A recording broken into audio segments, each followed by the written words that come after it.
Okay, folks, let's go ahead and get started. So, hello everyone. Thank you for coming. Welcome to this is our final event in our Demystifying the Alliance tournament series. This is a collaboration between Eve University and Eve Rookies. And tonight we are wrapping up with a post-Alliance tournament debrief to have a look at the people who were actually flying in the Alliance tournament this year, reflecting on what went well, what didn't, what they can learn from it. And we've been joined by a great group of AT pilots and veterans. First of all, because we've been running a load of classes and panels and stuff aimed at getting new players involved in the Alliance tournament and interested in the Alliance tournament. So let's have a show of hands in the chat channel. So in the chat channel that's attached to this voice channel, let me know, give me an X if you watched the Alliance tournament last weekend. And was it your first Alliance tournament? Wow. Okay. So most people have watched it, some people for the first time, which is great to see. I hope you enjoyed it, and I hope some of our classes and events and stuff made it a little bit less impenetrable, and hopefully made it help you understand things a little bit better. But okay, so for this class, this is pilots who were flying the Alliance tournament this year. So can I ask you all, first of all, to just briefly introduce yourself, your name, what team you flew with, and yeah, anything else we need to know. Shall we do it in alphabetical order, or I guess tell you as well. Hi, I'm Q Kappa, and I was captain for Deteriorate this year. I'm Dead. I was captain for Vacancies this year. So, and on Urgatha, well, YRG for everyone who comes by the name, and I was just a line member in Deepwater. I was also doing comp building and the tooling behind it. Awesome. Okay, cool. We've also hopefully got Chad Flame joining, but he's running a little bit late at the moment, so he might pop up a little bit later.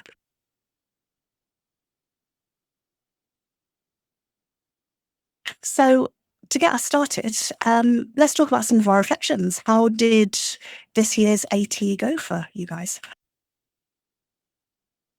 Well, I can say for both myself and Deepwater Hooligans, because they were our lovely scrum partners for a long time. We were cheering them on since we got knocked out before they did.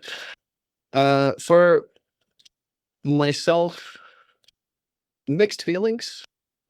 We thought we had a good shot at getting third, and we did. But top 16 is never a disappointment, you know. Mixed feelings mostly because we had a chance both against Tuskers in our first match in the main event, and because we had a chance against Frat also in the main event, but we messed up both times on execution.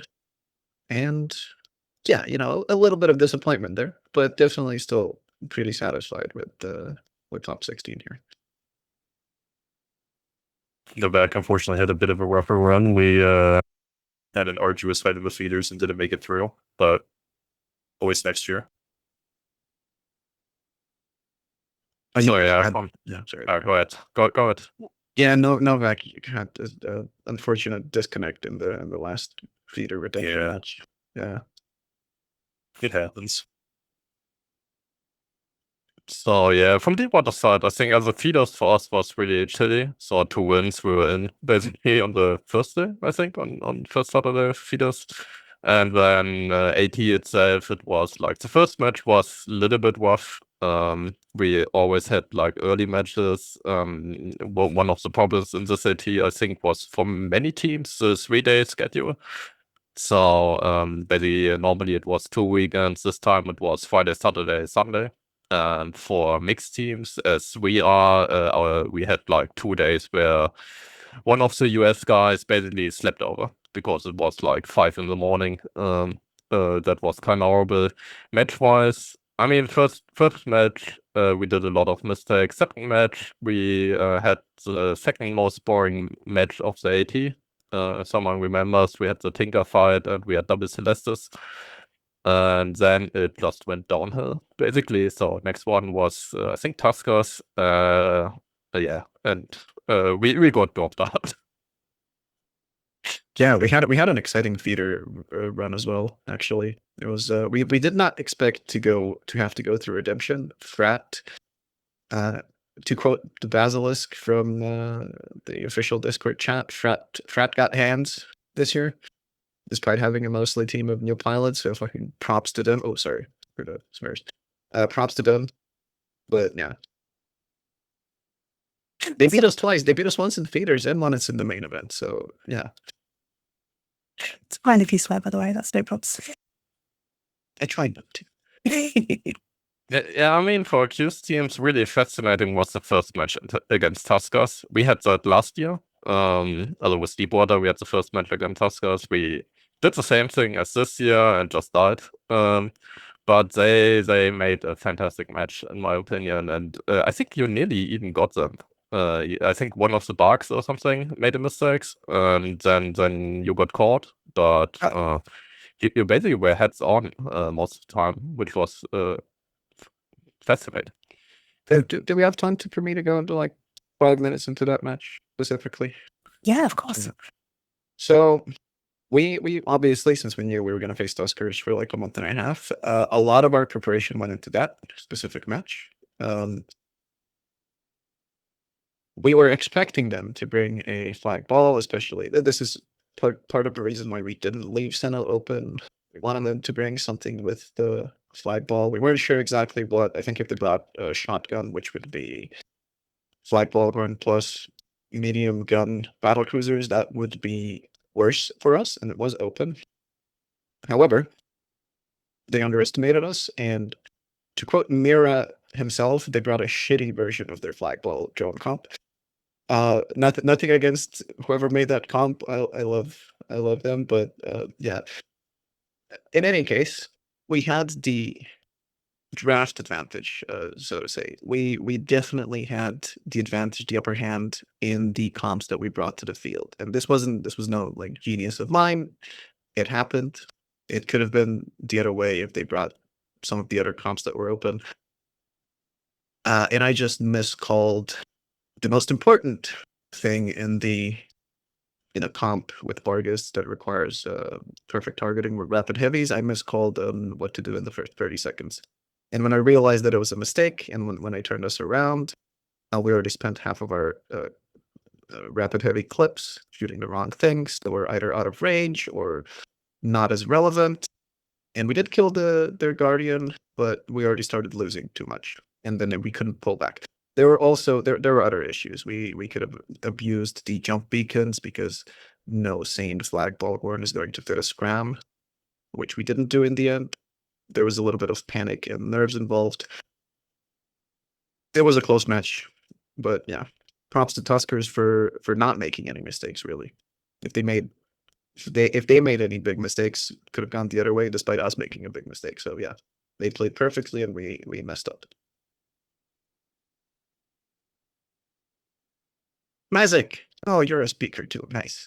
Hello, hello. Want to tell us your view of the first match? It was a lot closer than anyone anticipated, to be honest. Also, sorry, mistake. But yeah, only a couple of things could have changed. The landing on grid, it was pretty, I wouldn't say despair, but we knew the comp difference was big. We're like, oh, how are we going to get out of this? And then Nira took over and did Nira things, and they ended up winning. But yeah, it was pretty crazy. So first year on Tuskers, this year I was on Barcode last year, didn't get fielded.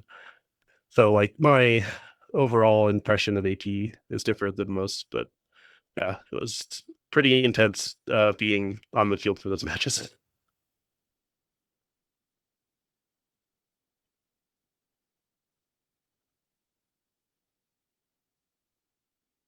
Yeah, I bet. So this year's AT was really dramatic. I thought there was some nice like twists and turns and stuff. So what do you guys think were the biggest surprises or biggest standout moments for you? Well, for me, THL losing early. I don't think anyone in the brackets predicted that. It was a surprise. They are one of the best teams for sure. Platinum Sensitivity also wanted to lose their brackets quite early and also got knocked out. believe before top 16, before 80 ships. I can check challenge here. Yep, Yeah. just before top 16. So there were a lot of upsets, which I do feel the meta shift is slightly responsible for. Nothing against any of the teams that managed to beat really tough opponents. I felt just going through our scrim partners and most of the matches that I watched, which is most of them, I felt a lot of teams were really, really good this year. And definitely can't blame all of that on the meta changes. You know, you can blame some of it on the meta changes, like triple battleship comps are easier to execute, but there's a lot of comp variety, which is not necessarily bad. And teams just seem to practice and got to a point where they can knock out big names. Yeah, Barkut also losing early was a surprise. They're not getting any ships. Well, they lost to Odin's Call and then to us, so I'm not super surprised. I think they were loaded had a good showing too. A lot of their later game in the bracket comps and stuff were really, really interesting. But the tackle RBUs or the what they do the tinker related to tie-dye. Yeah. Well, Meta Reloaded, for those who don't know, are mostly composed out of Boundary Experts member who were top 8 in Alliance Tournament 19, but then got one of the 2 infamous groups of death in feeders for Alliance Tournament 20, so they didn't participate in the main event. But they're a really good team.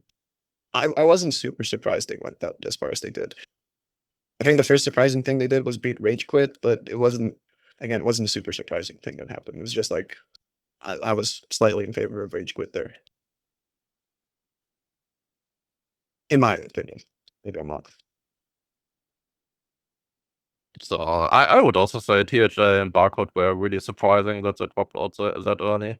I was kind of surprised about Rage Quit. They had a really, I would even say, bad match in the first round, and okay, got later kicked out by Psycho Kids, which is fine. But I think which team impressed me this year really was Desync actually. So they basically shown us the Raven Rush.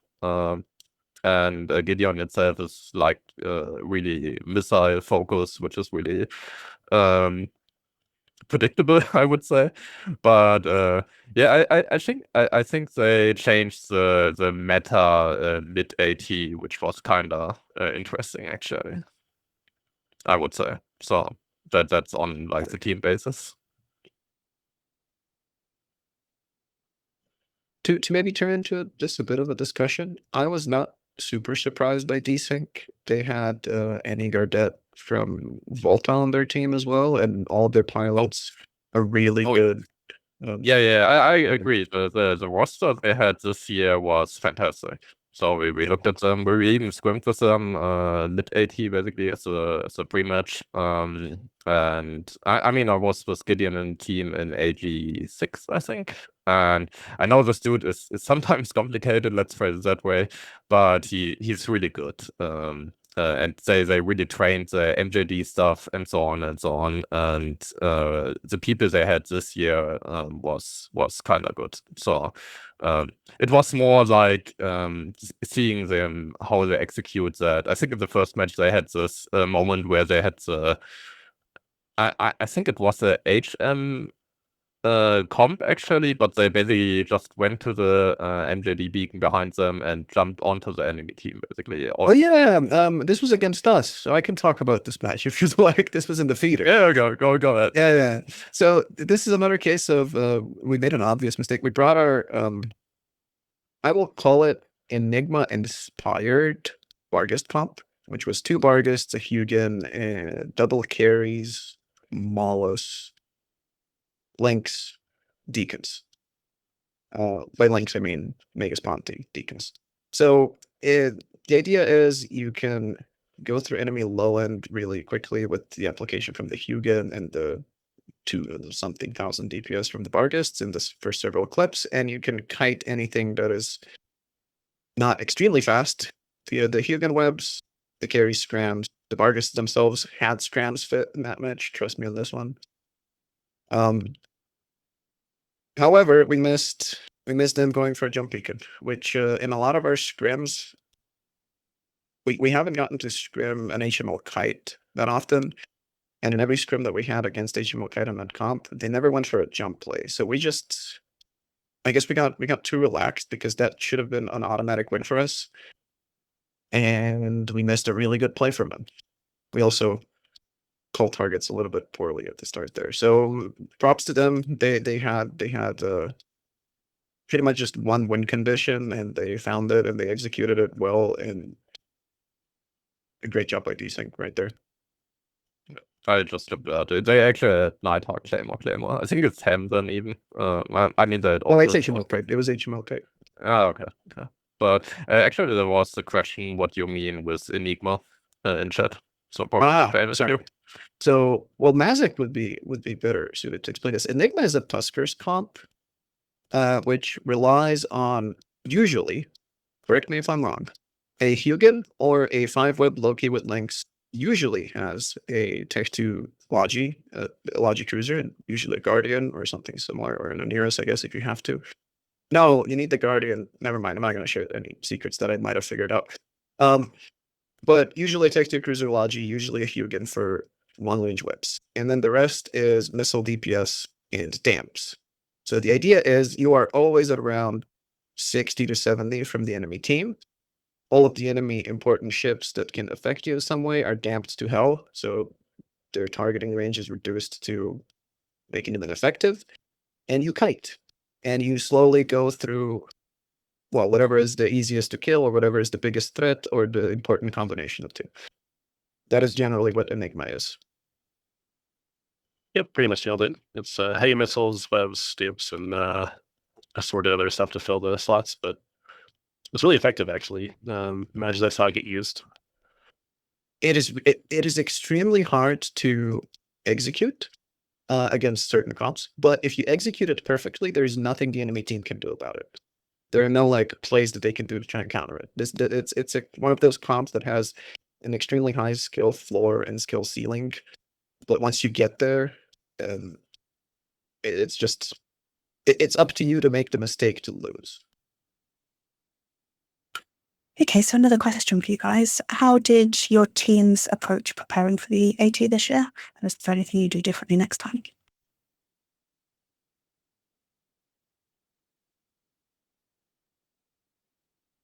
Kind of want to let someone else talk a little bit as well, you know?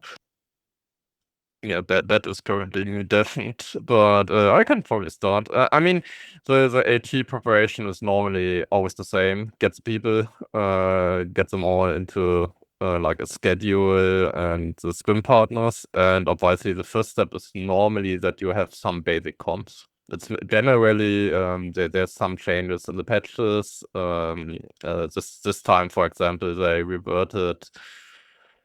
What was it called with the Surgical strike? Yeah, surgical strike, exactly. So the logic got stronger and stuff like that. So that was big changes, basically, in between. But in theory, you have old comps. I think Deepwater Hooligans was kind of famous for their Florida man, which was like healers, alligators. A wash in theory, but we kind of lose them every now and then. So we had like this at start. We had some armor balls, so 3 battleships and stuff like that. And basically, it's like you ask the people what do they want to fly, and you start scrimming. Basically, you test your comms, your old comms in our case at start, and then over the first weeks you basically found some idea about what the meta seems to be, I would say, and you're basically constantly adjusting your comms. Also it's basically we have a comp channel, and it was a lot of yelling, some tears, maybe some blood, and we were 3 people. And yeah, it was a lot of time in Python, I would say, for me personally. For the rest, it was like, for the normal line member, it was more like, what the fuck is this comp? Why are we flying that? And sometimes it's worked and sometimes not. So I think that's probably and description how, let's say, mid-tier team does it, I would say. You guys are top 12. That's getting up there now.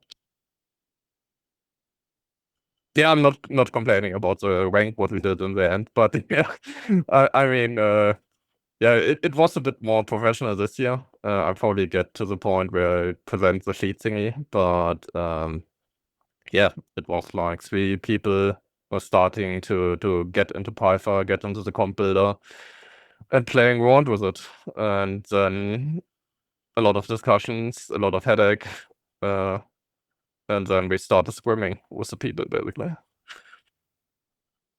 Yeah, just to add on to that, mostly the same here. Except we also looked at all of the comps Tuskers used last year, and we were like, yeah, people are going to field a lot of does. So let's try and innovate something, and we'll just figure those out through, who we scrim. And that's exactly what happened. A big change for those of you who perhaps didn't follow last year. A big change from last year was this year there was now so-called points inflation, and it's probably coming back next year. So almost already confirmed it. Points inflation meant that if you bring 2 of the exact same ship, they would each cost 1 extra point. If you bring 3 of them, they would each cost 2 extra points. So, for example, 1 Dami was 37, 2 Damis would have been 38 each, 3 Damis would have been 39 each. With that in mind, and the change that you could no longer field more than 3 ships of the same size, so no more than 3 battle cruisers, no more than 3 cruisers, and so on, with the exception of Logi, which is its own category.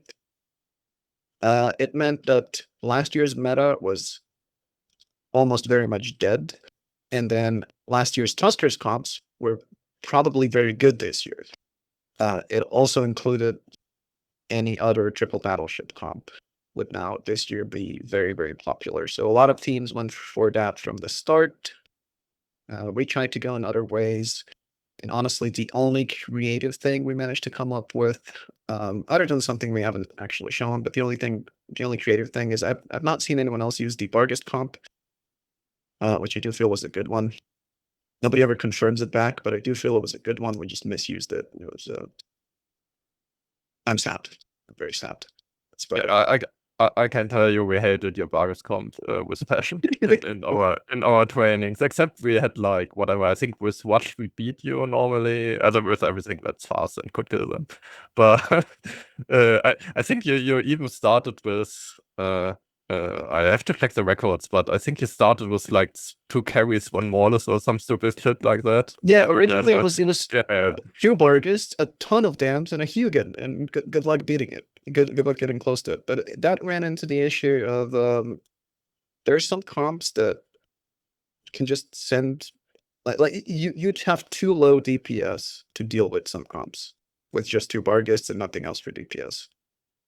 And then we just decided that, we'll just add a 3rd Bargist. Basically, the lose condition when we had just 2 Bargists was if one of them gets tackled, it is going to get killed, and then you lost.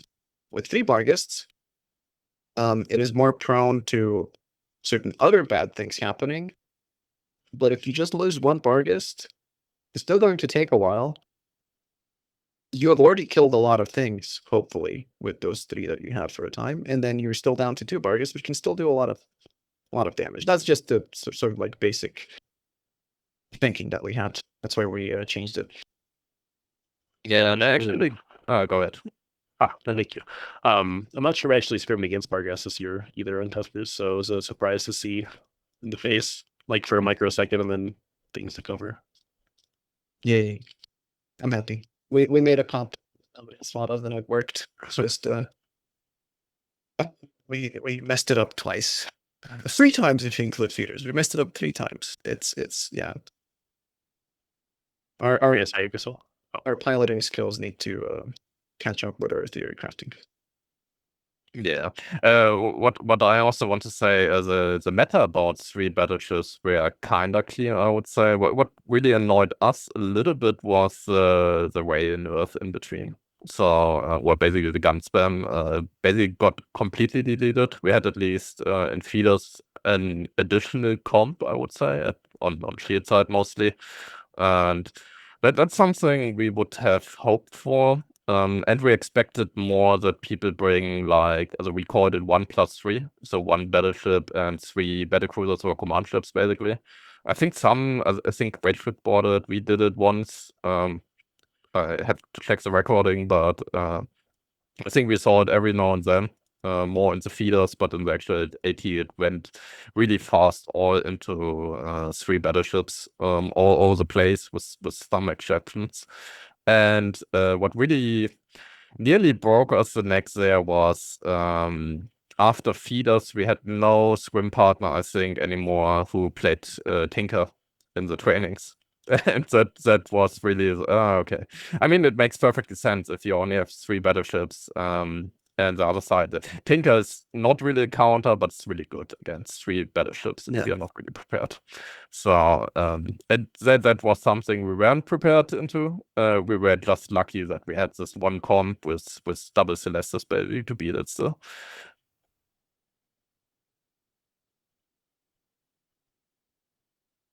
I see a question in chat. Should we answer that? Yeah, let me just, so Chad has just joined and Mazik has joined as well. Do you guys just want to quickly introduce yourself? Yeah, I'm Chad. I was here the last time we did the AT broadcast breakdown. This past year I flew for White Squall.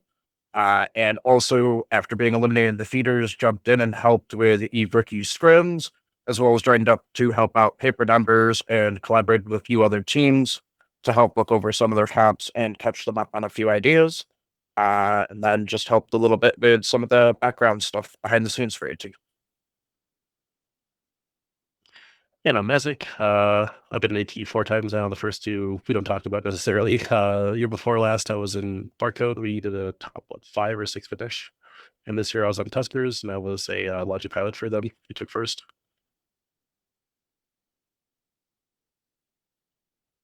Nice, okay, fab.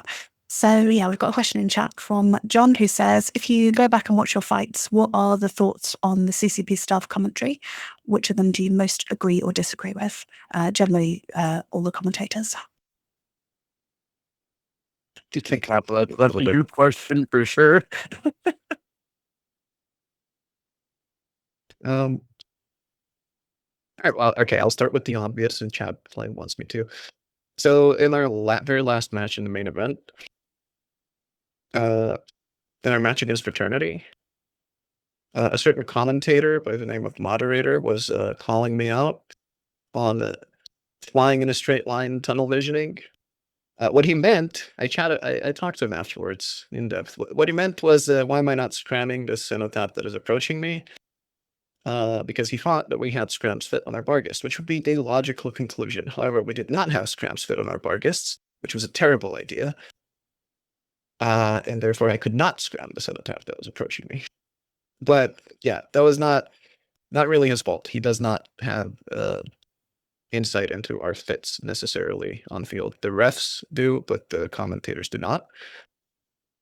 Other than that, I will give props to Misty in our feeders match versus Fraternity for calling me out on not knowing how to bump, because that was absolutely correct.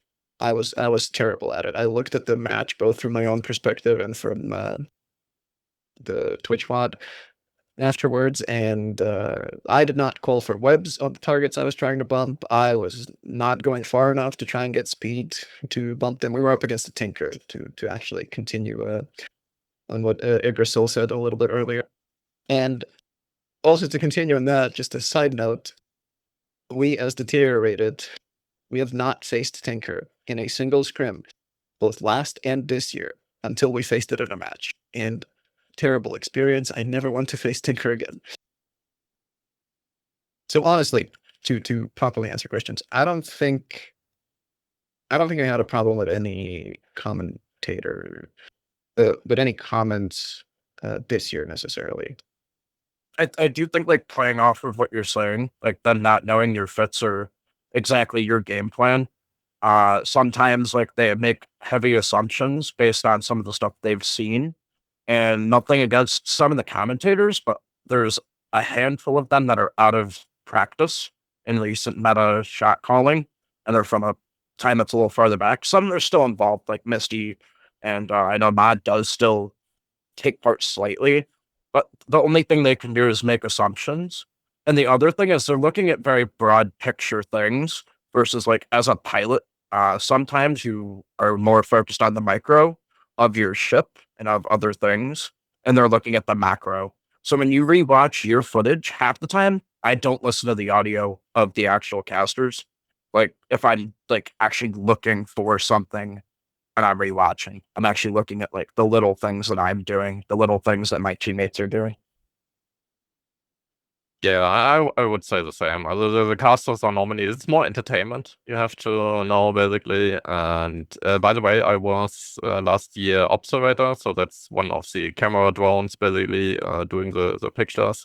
And that's something every one of you can do, by the way. So we had like a panel, I think 2 weeks ago with Bay RJ, and he is always looking for camera guys or woman or whatever.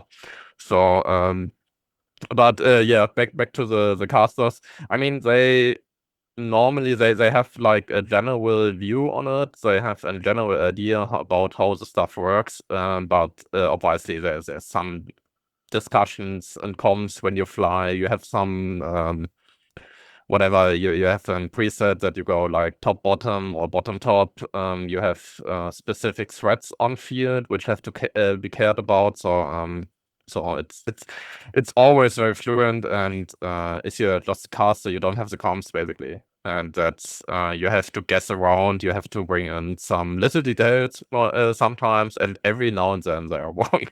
So, but yeah, that happens. I wouldn't crack them down basically if they say something that doesn't really make sense, as long as they're entertaining, and I think that's their main goal basically.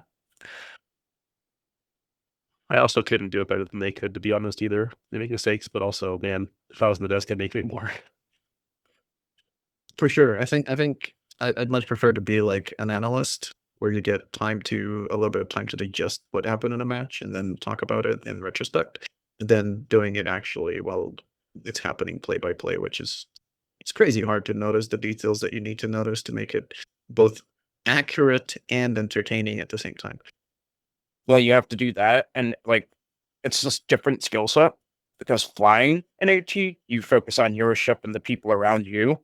And when you're like commentating, you have to see what the entire grid's doing, how it's forming out, what each individual is doing, while like communicating with a partner, while being entertaining and trying not to look stupid. And it's not for everybody, and it's a little bit harder than people give it credit for. Yeah. But by the way, stupid, that's a perfect word, I would say. The thing is, if you fly in the AT, you're fucking, if you don't do that often, like taskers, I would say, you're probably nervous. You're doing mistakes. You're doing, there's matches when we looked at the review, basically, and we said, we have no fucking idea why we did that. So, and how should the commentator know that, you know? So, and yeah, every now and then you do just stupid stuff on field. It's sometimes it costs you the match, and maybe you learn about it. But yeah, it is what it is. I was also not free from mistakes this year on Tuskers, even with the 2-1 logic strike, put it that way. So it might need to watch the process of, okay, messed up, how can we fix it, happening in real time, and then they just fix it. It's crazy. I've got another question from the chat from Kevin. A lot of time we see Mega's Ponty bans, especially later in the tournament. Why do you think it never popped up again? Why do you think it never popped up this year?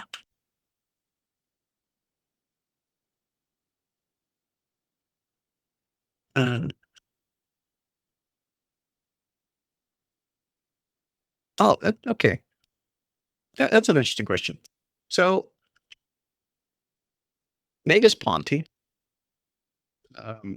are obviously command destroyers, the armor ones. If you ban those for certain teams, that might mean they will reconsider bringing a triple battleship comp. Obviously, if you watch Tusker's grand finals of AT20, so last year.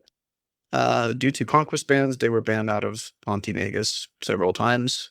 And they just brought 2 armor storks instead, because you need the links, but if you also need to fly a triple battleship comp, which was the meta this year, you would just bring armor storks. Dropping down 2 battle cruisers to fit links means you cannot field as many battleships, which means your entire comp might fall apart. So Pontinegus is something that we actually banned last year as deteriorated against PPC, which was in our second match in the main event of last year.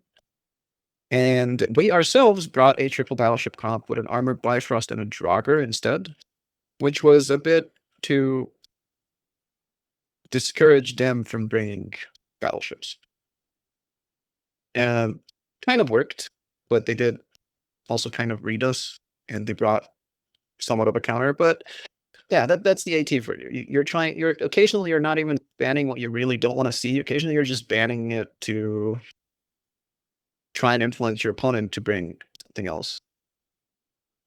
Not necessarily like to try and lock your opponent into something specific. This is why I think last year it would have made more sense to ban Pontinegus, because a comp called Octodad was very popular, and Octodad was 4 battle cruisers, 4 cruisers.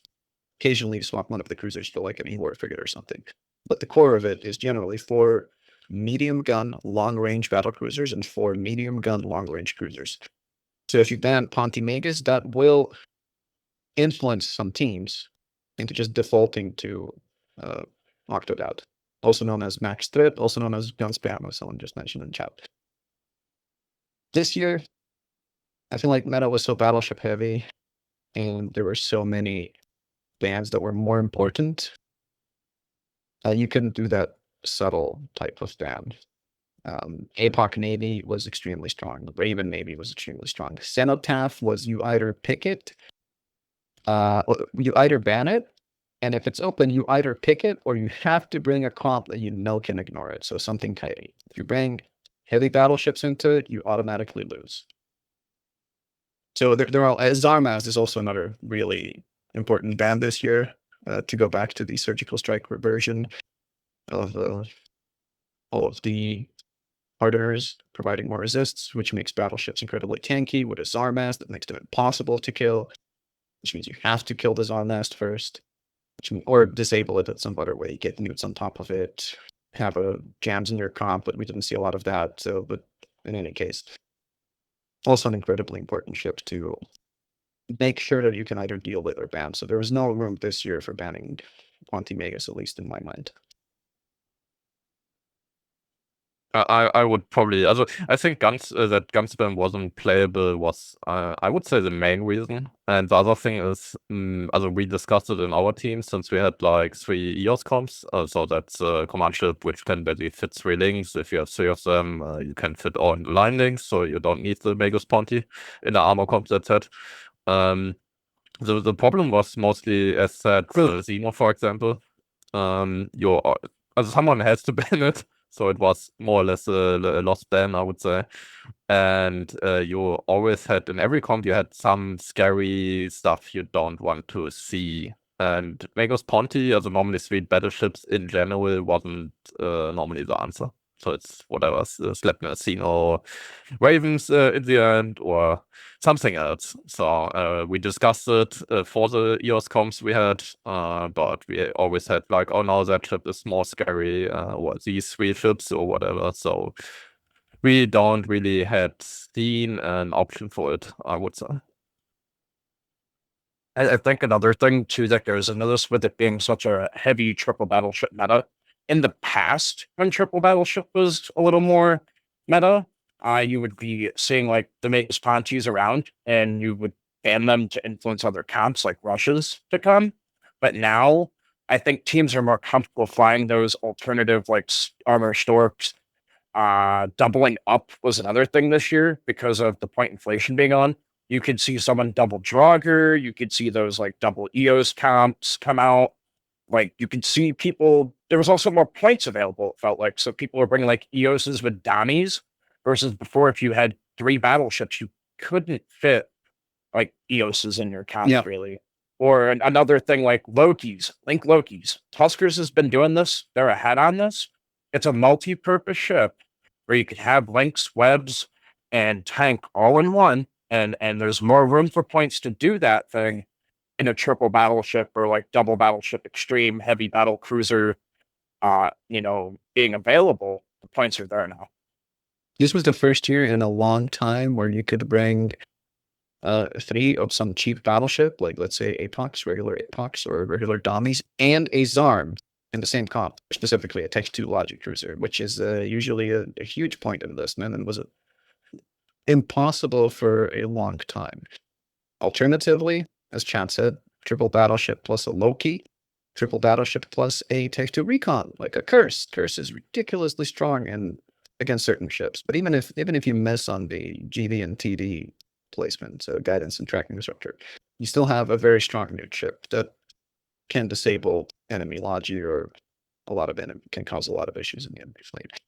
So yeah, I agree with Chad. More points available means command destroyers are less important. The other thing on that too is with it being triple battleship heavy, like you banned the Magus Ponti in the past and it kind of got rid of triple battleship.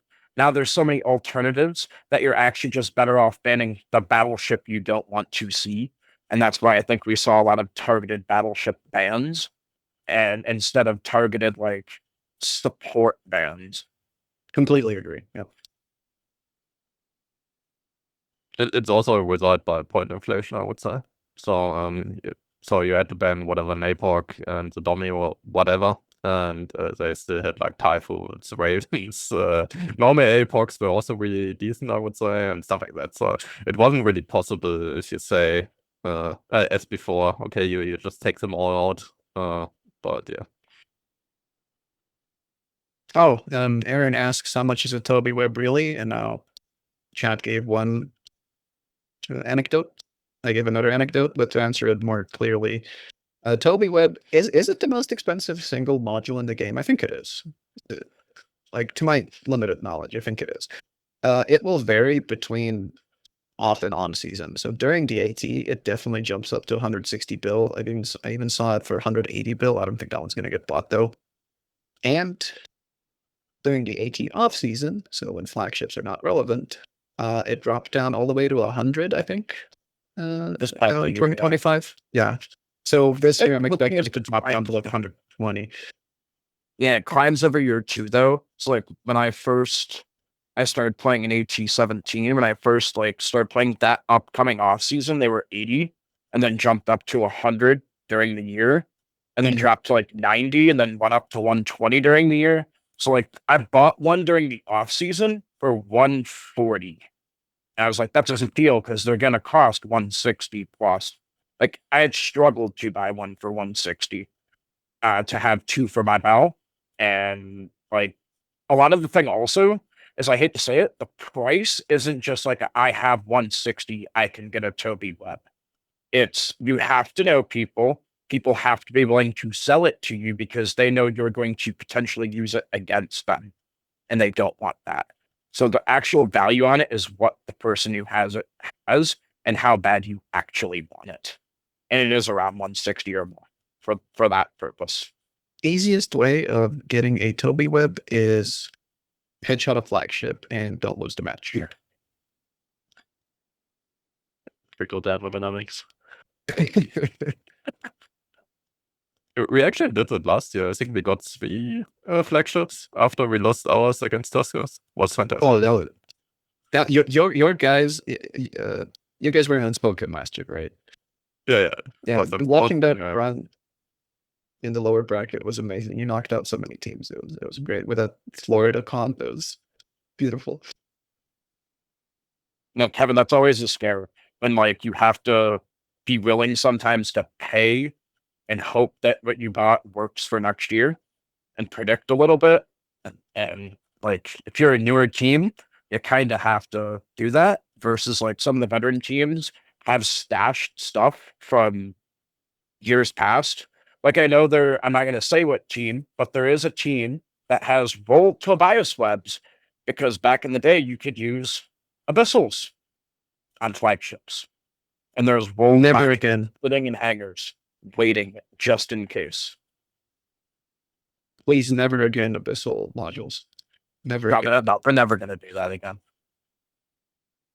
You thought a 68 kilometer Bolgorn was bad? How about 100 something? I think the year they added the Abyssals was the year they took Flag Bow off the radar too, just for Okay, so but you would have Another Vindicators dude. I could web out to like 45 with Vindicator Yeah. webs. I'm pretty sure we don't see the bar next year in the flagship option. Zealous kind of already said the opposite, that he has no intention of removing the Bolgorn, but he'd rather look at the modules. Okay, if you say so, okay, no, whatever. Officer I verifier could be an option. The issue is, I think that the direction that's going, though, is they're starting to continue to remove modules from flagships. And I think it goes with part of what he's saying of like, I don't want teams to be able to buy victories for this. But at the same point, like now you're just taking away what a flagship really means. It's no longer like as a Yeah. every year. And if the webs are removed, if that's what he was implying, now we don't know what he's thinking. Other ships change. Yeah, shoot. Well, okay. Mainly Divinity, realistically, but it does also hurt. It hurts every flagship, but other than the Bolgorn, it hurts Vindy the most.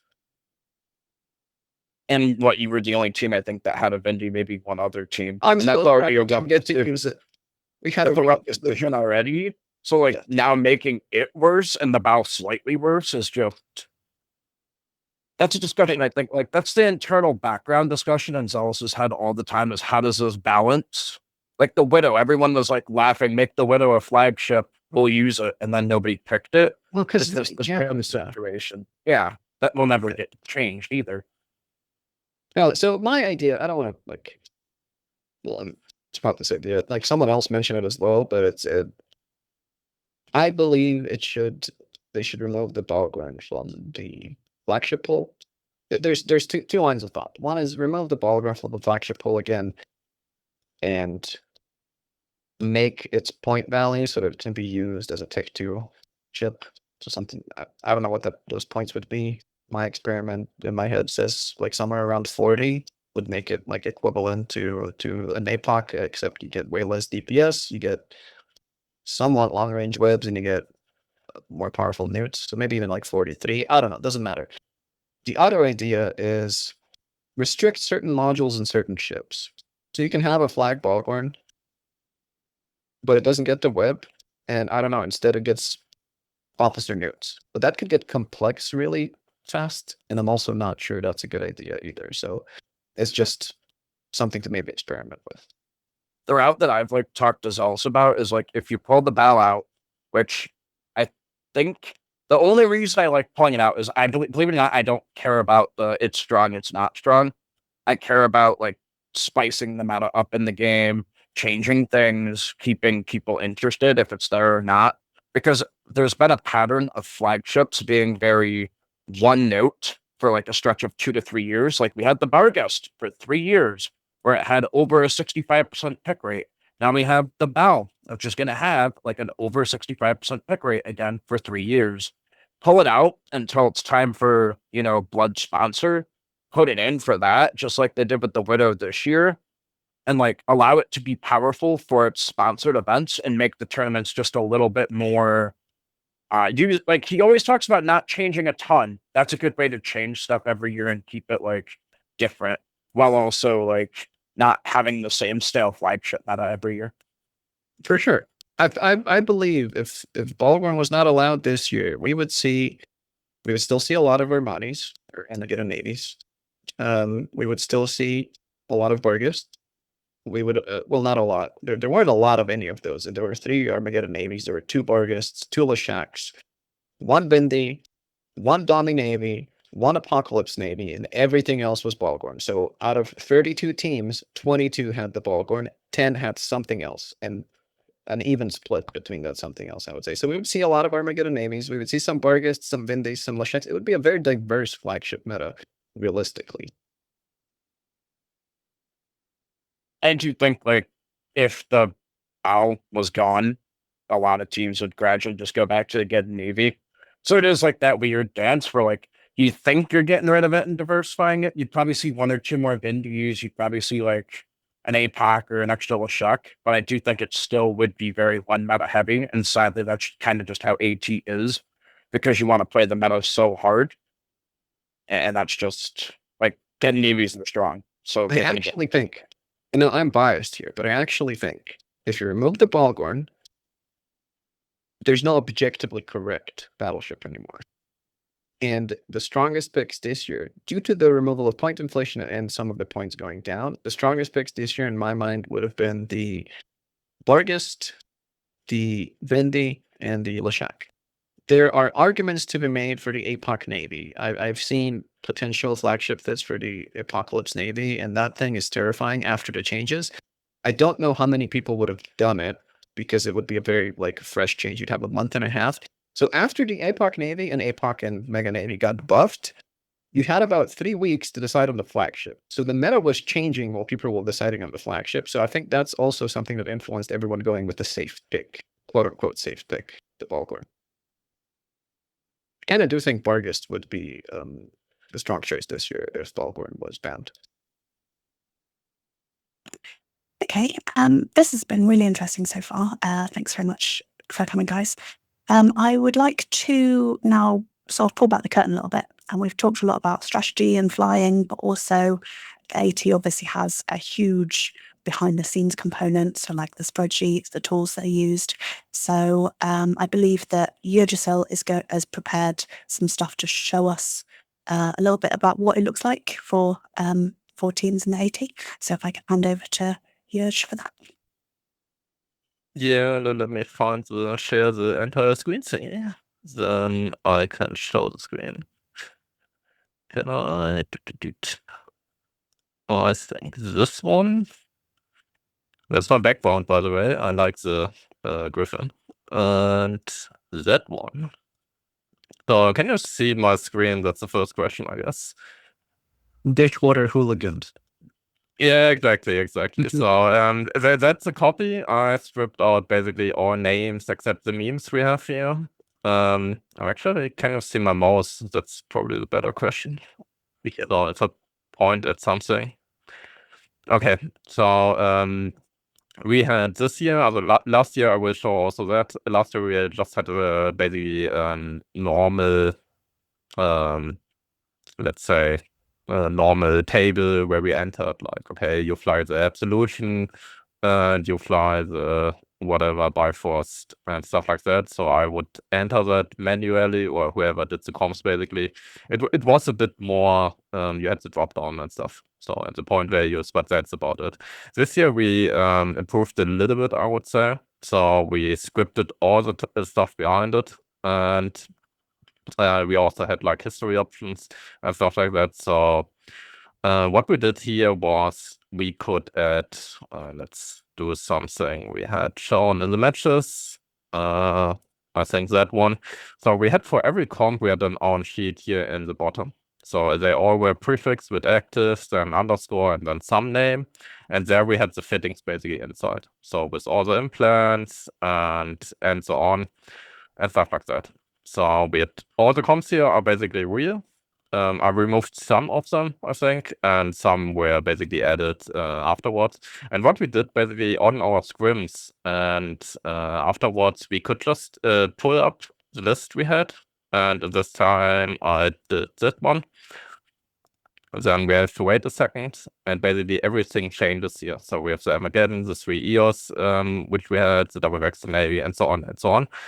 And we had in this window, we had like a short overview of what EWAR modules everyone had. So in that case, Newt and NOS and Verifier. The EOS had Scramweb and obviously NOS stuff. Who had the pains and stuff like that. The same was also we could add the link distribution. So at former, we could say, okay, in the EOS case, it's really easy. We could say, okay, the first EOS does skirm links, the next one does info links, and the next one does the armor links. It gets more complicated if you have like only 2 command destroyers. So we also had like simple functions that probably not working right now because I copied it. In theory, the tow line would go red if you had like double assignments, and then you could like ignore it. So that was like an improvement. We had the ban list on the right side. So we could say whatever, let's say an enemy bans the EOS at start, then this one would go pink, I think. Is the name. So I can give you a copy queue after. I'm joking. So, and actually I should remove this because actually I delete the TS afterwards anyway. So we could see, okay, that comp is banned. So if we had these moments, basically everyone, as I said, we were a mixed team, we had US people, and our first match were for some people at 5 a.m. in the morning, or at least when we showed up, and I think the match was at 7. So people were tired, and every now and then we had like accidents. We had the bans entered, they picked the comp, hey, we can fly that, and then it was banned, so we had to switch it. The same thing also, especially for scrims, is we had like a player list. We had it color coded. As I said, I removed all the names actually.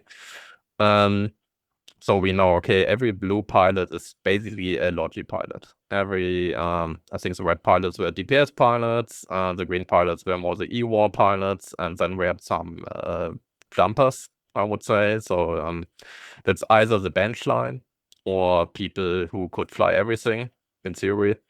So that was pretty handy in that case, and you could enter the line, also you could just extend it here and say, okay, Laura Karpinski, I hope I place it right here.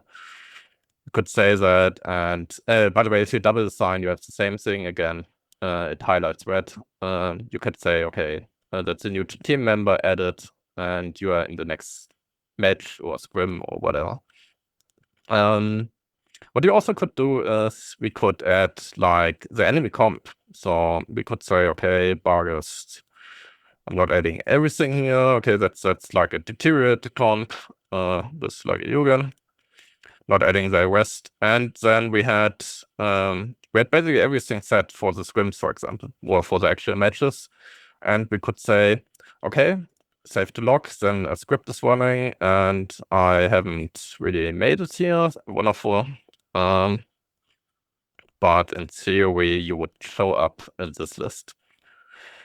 So normally it would add the next line, and here we had our basically first match or first scrim, first training, and the last scrim.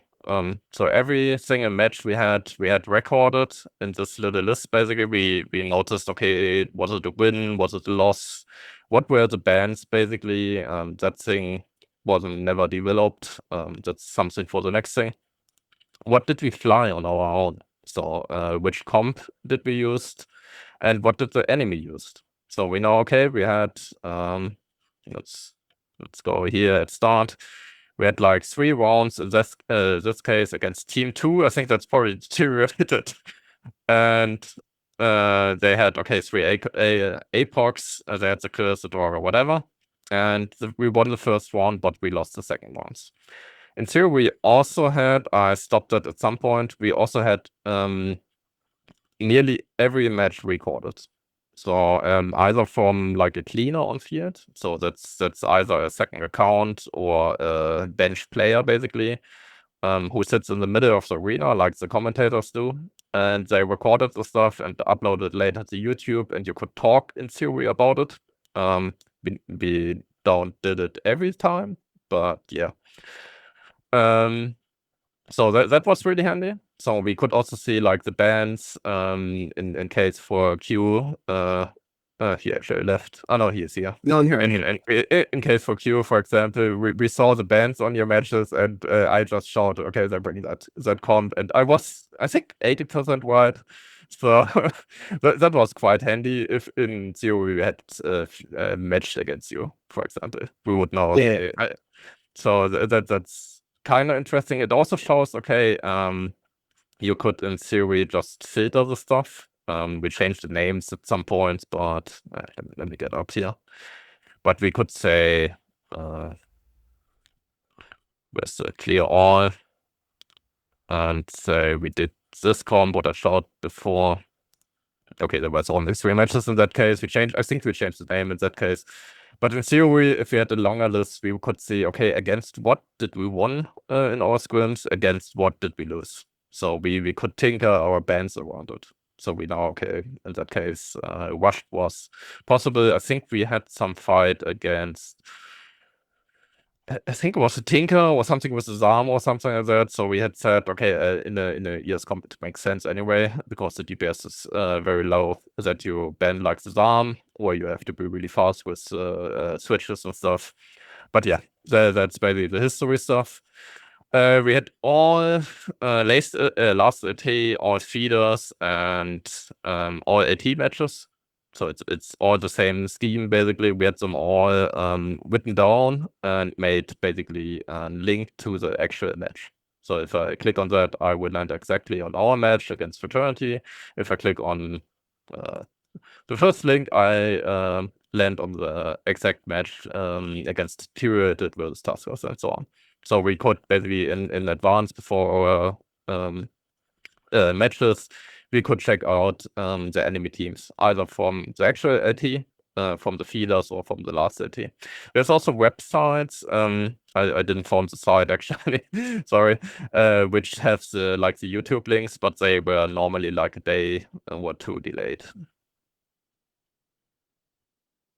So that was handy. I think the mist tab is not really that interesting, but basically that was more for a team captain. Okay, when does he has to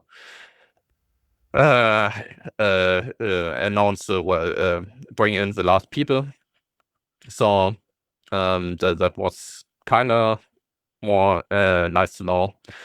With our own comp builder, that's not really necessary because CCP had their own copy. Also you could just use that one. Basically, you could just make a copy and everyone has it on their own. But we had one to if we did comps like in Discord, we were like the 2 or 3 comp builders. We could basically screen share and yell at each other when 1 or 2 people were changing the values. Yeah, so that was also it's a bit easier instead people having all their own sheet basically, and you have to post a screenshot or whatever in Discord. So yeah, that really helped. The graphs, I removed all of them except mine, I think. Where is it? There is it.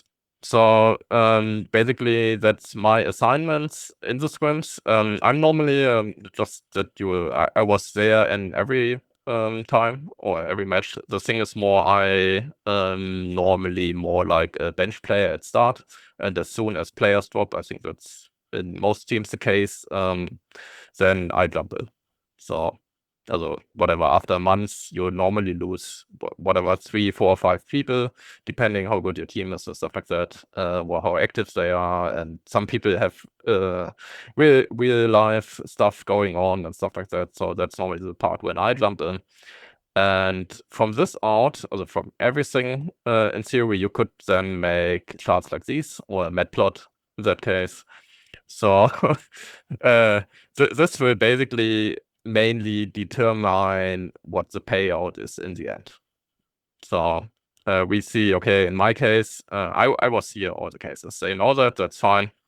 There's some cases when the captain, that's normally, I think this one is the captain, he said, okay, he wants to watch players over Discord, basically, to see what role fits best for them, what the issues are, and stuff like that. So they set out and just watch the players. That's also the case. But generally said, for the most players, if they were set, at least sometimes, they played their role, I would say. So yeah, that was kind of handy. Can I remove that? So yeah, the sheet got a bit excessive. We had some iterations over it. I don't made big feature stuff after like a month into it, because I broke the sheet at least once and I didn't want to happen it again. And also we had to remove white access from like the majority of the team, because as you see here, that's the default. Basically, people start to put in memes all the time or play around it with it. You know how it is. And so yeah, that's basically our sheet. The same thing is prepared for AG7, so I reduced it to 7. I have this exact same thing here. Basically, can I actually do the log thing? I've here now just press the log, so I have the saving, and in theory I could also say finish the scan, and then I get basically an overview from this day. So that player played one time because there's only one stuff. So that's how this graphs and the other stuff is made in the end. So yeah, the most important thing about this is actually you don't need any of that. So if you're a new team, or if you say, okay, I want to form a new team with our alliance, or I'm not sure if there's outside people here, you don't need any of this. You basically, an Excel sheet is nice to have, but it can just be like this part here, maybe the points, maybe some pilot assignment, that's about it. And that's basically how Unspoken did it last year. And everyone had white access, and it looked like this. So it was hell. It was hell, but basically, as you see here, you could just add solution, and you had it. You put in some name. I think we had we had some names. Let's see. It was something like that, and that's it. So everything from this thing, it's probably cool, and I don't know if deteriorated, or I think Taskers has probably a website. So I know some teams have a website which is much faster. Google Sheets is slow as fuck at some point. And yeah, again, We were sheet based with Tuskers, like you guys are. yeah, okay.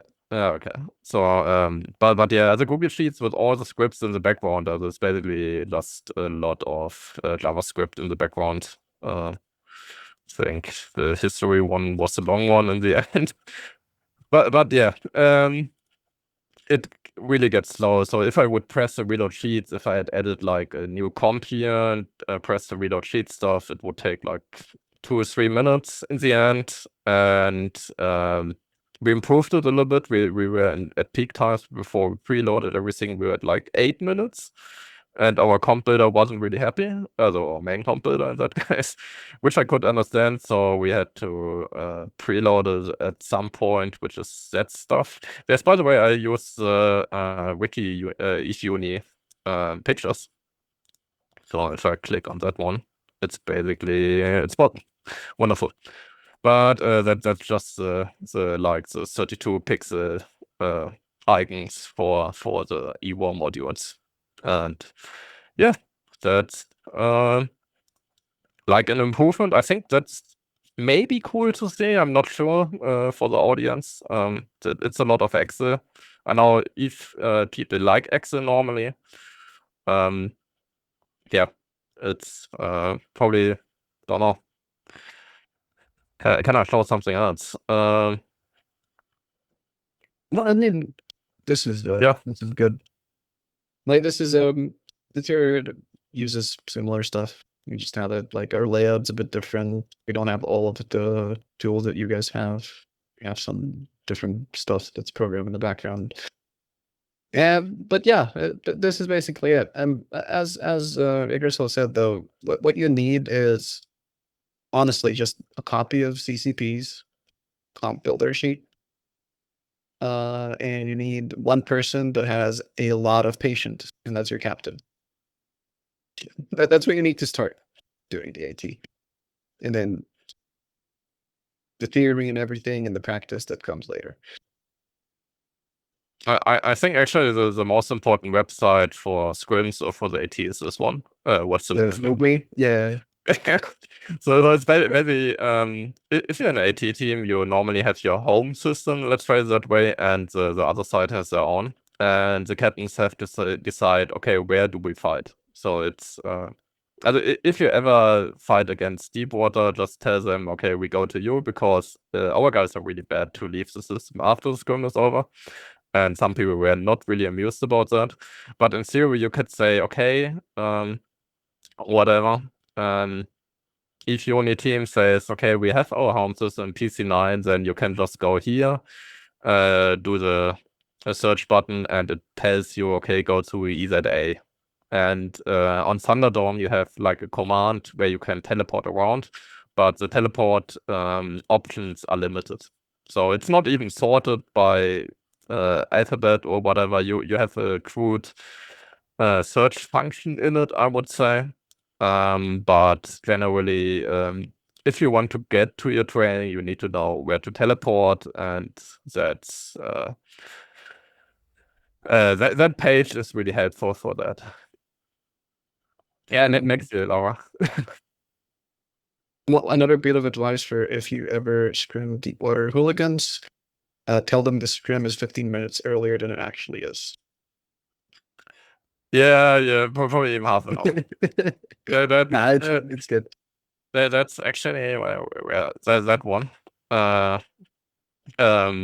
Miscommunication. He was just nice. Although he fucked it up like every second time. So I love Jason. Jason's a cool. yeah. That's Deepwater is never on time and never leaves after the scrim. I think we got better in the end, but it takes time. It's horrible, but yeah. He did. I'm joking about it because you guys were joking about it in our scrims, but I think you were only late for honestly the first scrim, and that's it. And it wasn't that bad, so it's fine. We were exactly one match we were too early by an hour. That was funny. And it was also Jason got the time wrong. It was not the time change DSD thingy. It was, I think, a week or 2 weeks earlier against, I think, Brightside or something, some Russians. And they discussed the time. We were there at like 19, and we were there. Nobody there. Nobody online Discord. We were wondering if whatever Russia internet got shut down. And after like half an hour, so why are guys so early here? So yeah. Thanks, Jason. Yeah. Yeah, I mean, in theory, that is pretty helpful. So if you go into advanced search, if you start with stuff, just go for UUA. So region UUA is basically the alliance tournament area. Depending on but basically, if it's some days ago, you can just go for unlimited, or you can search for whatever specific ships that do Kitsune, because I think I lost one. I didn't lost one, I think. No, I didn't. Oh, I lost one. Yeah. Oh, and you can yeah, it's your panel. No, and in theory, you could say, okay, go for it. If you search like fittings, you could just use whatever is there at start and then change it to adjust to your comms and whatever.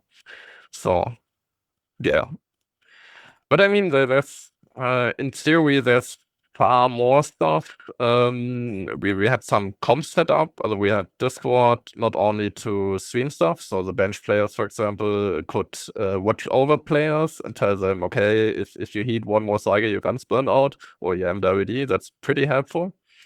And but we also had like an own TeamSpeak, not only as backup, but also as our DPS players are very vocal. And normally DPS players should just say, okay, the target killed. That's, well, some discussion, whatever, and everyone else can talk. But yeah, we didn't have the chance, so we moved basically the EWAR wing and the Logic wing. They had their own TeamSpeak channel additional, so they were also in Discord. It's the same function, probably from Mumble or TeamSpeak with the Whisper or Shout function. Just we don't want it to give up Discord because of the streaming option. So that's probably also something you have to keep in mind. I also had, if you're sensible to multiple people talking, what I found out is I had like Discord on my right ear and TeamSpeak on the left ear. Actually, the other way around, and that really helped and stuff like that. So, but yeah, I think that's about the tooling in that case. I probably spoke far too fast. Is there any question to that?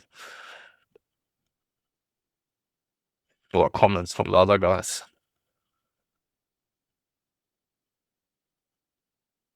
It looks better than Tushka's one did. I like the Labsgram and the different links on there too. Damn, you're sharing secrets with Tuskers. Now Tuskers are going to be better next year. I'm gonna spreadsheet so hard. Yeah, that's not good. They're already too good for us. It's a long con. I'm gonna crash the sheet by putting the stuff in there, and it's gonna cost us. Yeah, I mean, you can just create a copy and look at it. But I will probably do the next 2 or 3 months and go over the code and try to make it a bit faster and shit like that. Because right now it's workable, but there's I think some unnecessary stuff or some really slow stuff. Yeah.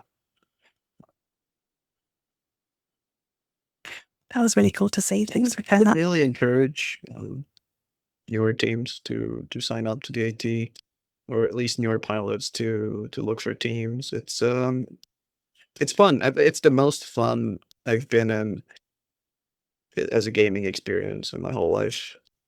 Even as a captain, which is also half fun, half frustrating half the time, you know.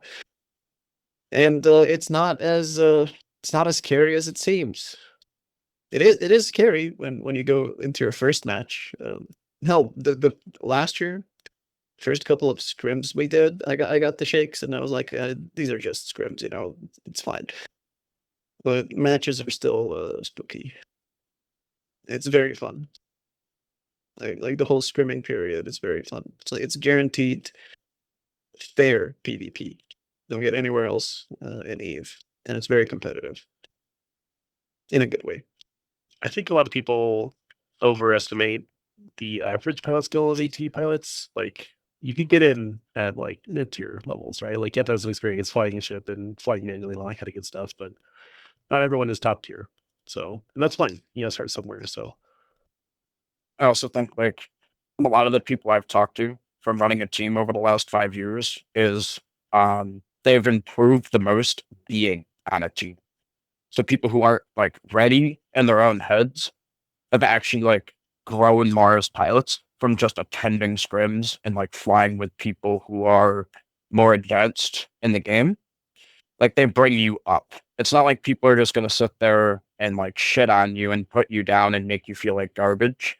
If you're on their team, they're going to have people that just want to help you and make you better and bring you up. So like, if you don't think you're ready, you're actually probably able to just go talk to a team like, hey, this is the situation. You communicate with them, and then you're going to get better being there if you have the heart to get better being there.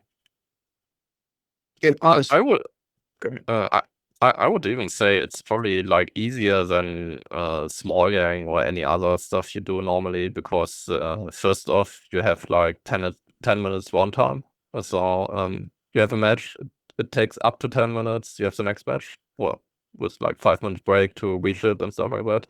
So you have a lot of practice basically in the scrims. And due to the nature of the comms, basically, you have often a far more restricted option range, I would say. So if you're in that case in the Vexor Navy, you have a more or less, okay, the Vexor Navy is a better example, but you have a more or less defined role what is expected from you. So it's if you go in like small gang or something else where you basically fly your own ship, you have far more, I think, own options what you can do than in the AT. So in the AT, if you fly the Vexor Navy, okay, your job is to get on the enemy logi. Also, there's so many the generic comp idea, and it will be adjusted when we hit grid and see what the enemy has for chips, and it will probably adjust it 30 seconds after the match and so on and so on. But you have a clear definition what is expected from you, which I think is really helpful for new players, in my opinion. Yeah, very much. You need a good captain / FC / someone who knows what the strategy should be, so that all the new players have a clear picture of what they're trying to do, what they're trying to improve on. It's also honestly, the AT community is more supportive of new teams than it may seem at first glance, at least in my experience, because we were a new team last year. It was our first time last year. And you might not get scrims with Tuskers, because they want to win the whole thing. But like we got scrims with some good teams even last year.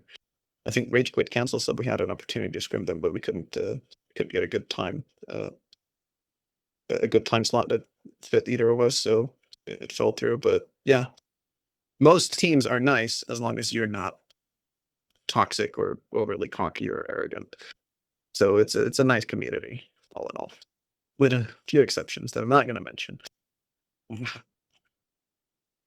Yeah, the other thing is like you don't have to scrim like THL, Tuskers, like top teams to get good. Like a lot of the people's misconception, I think, unless you're one of those teams that are just like pure focused on win and nothing else, you're just playing the game consistently over a 2-hour period is like having to practice in sports or any other thing. It's like mechanically going to get you better.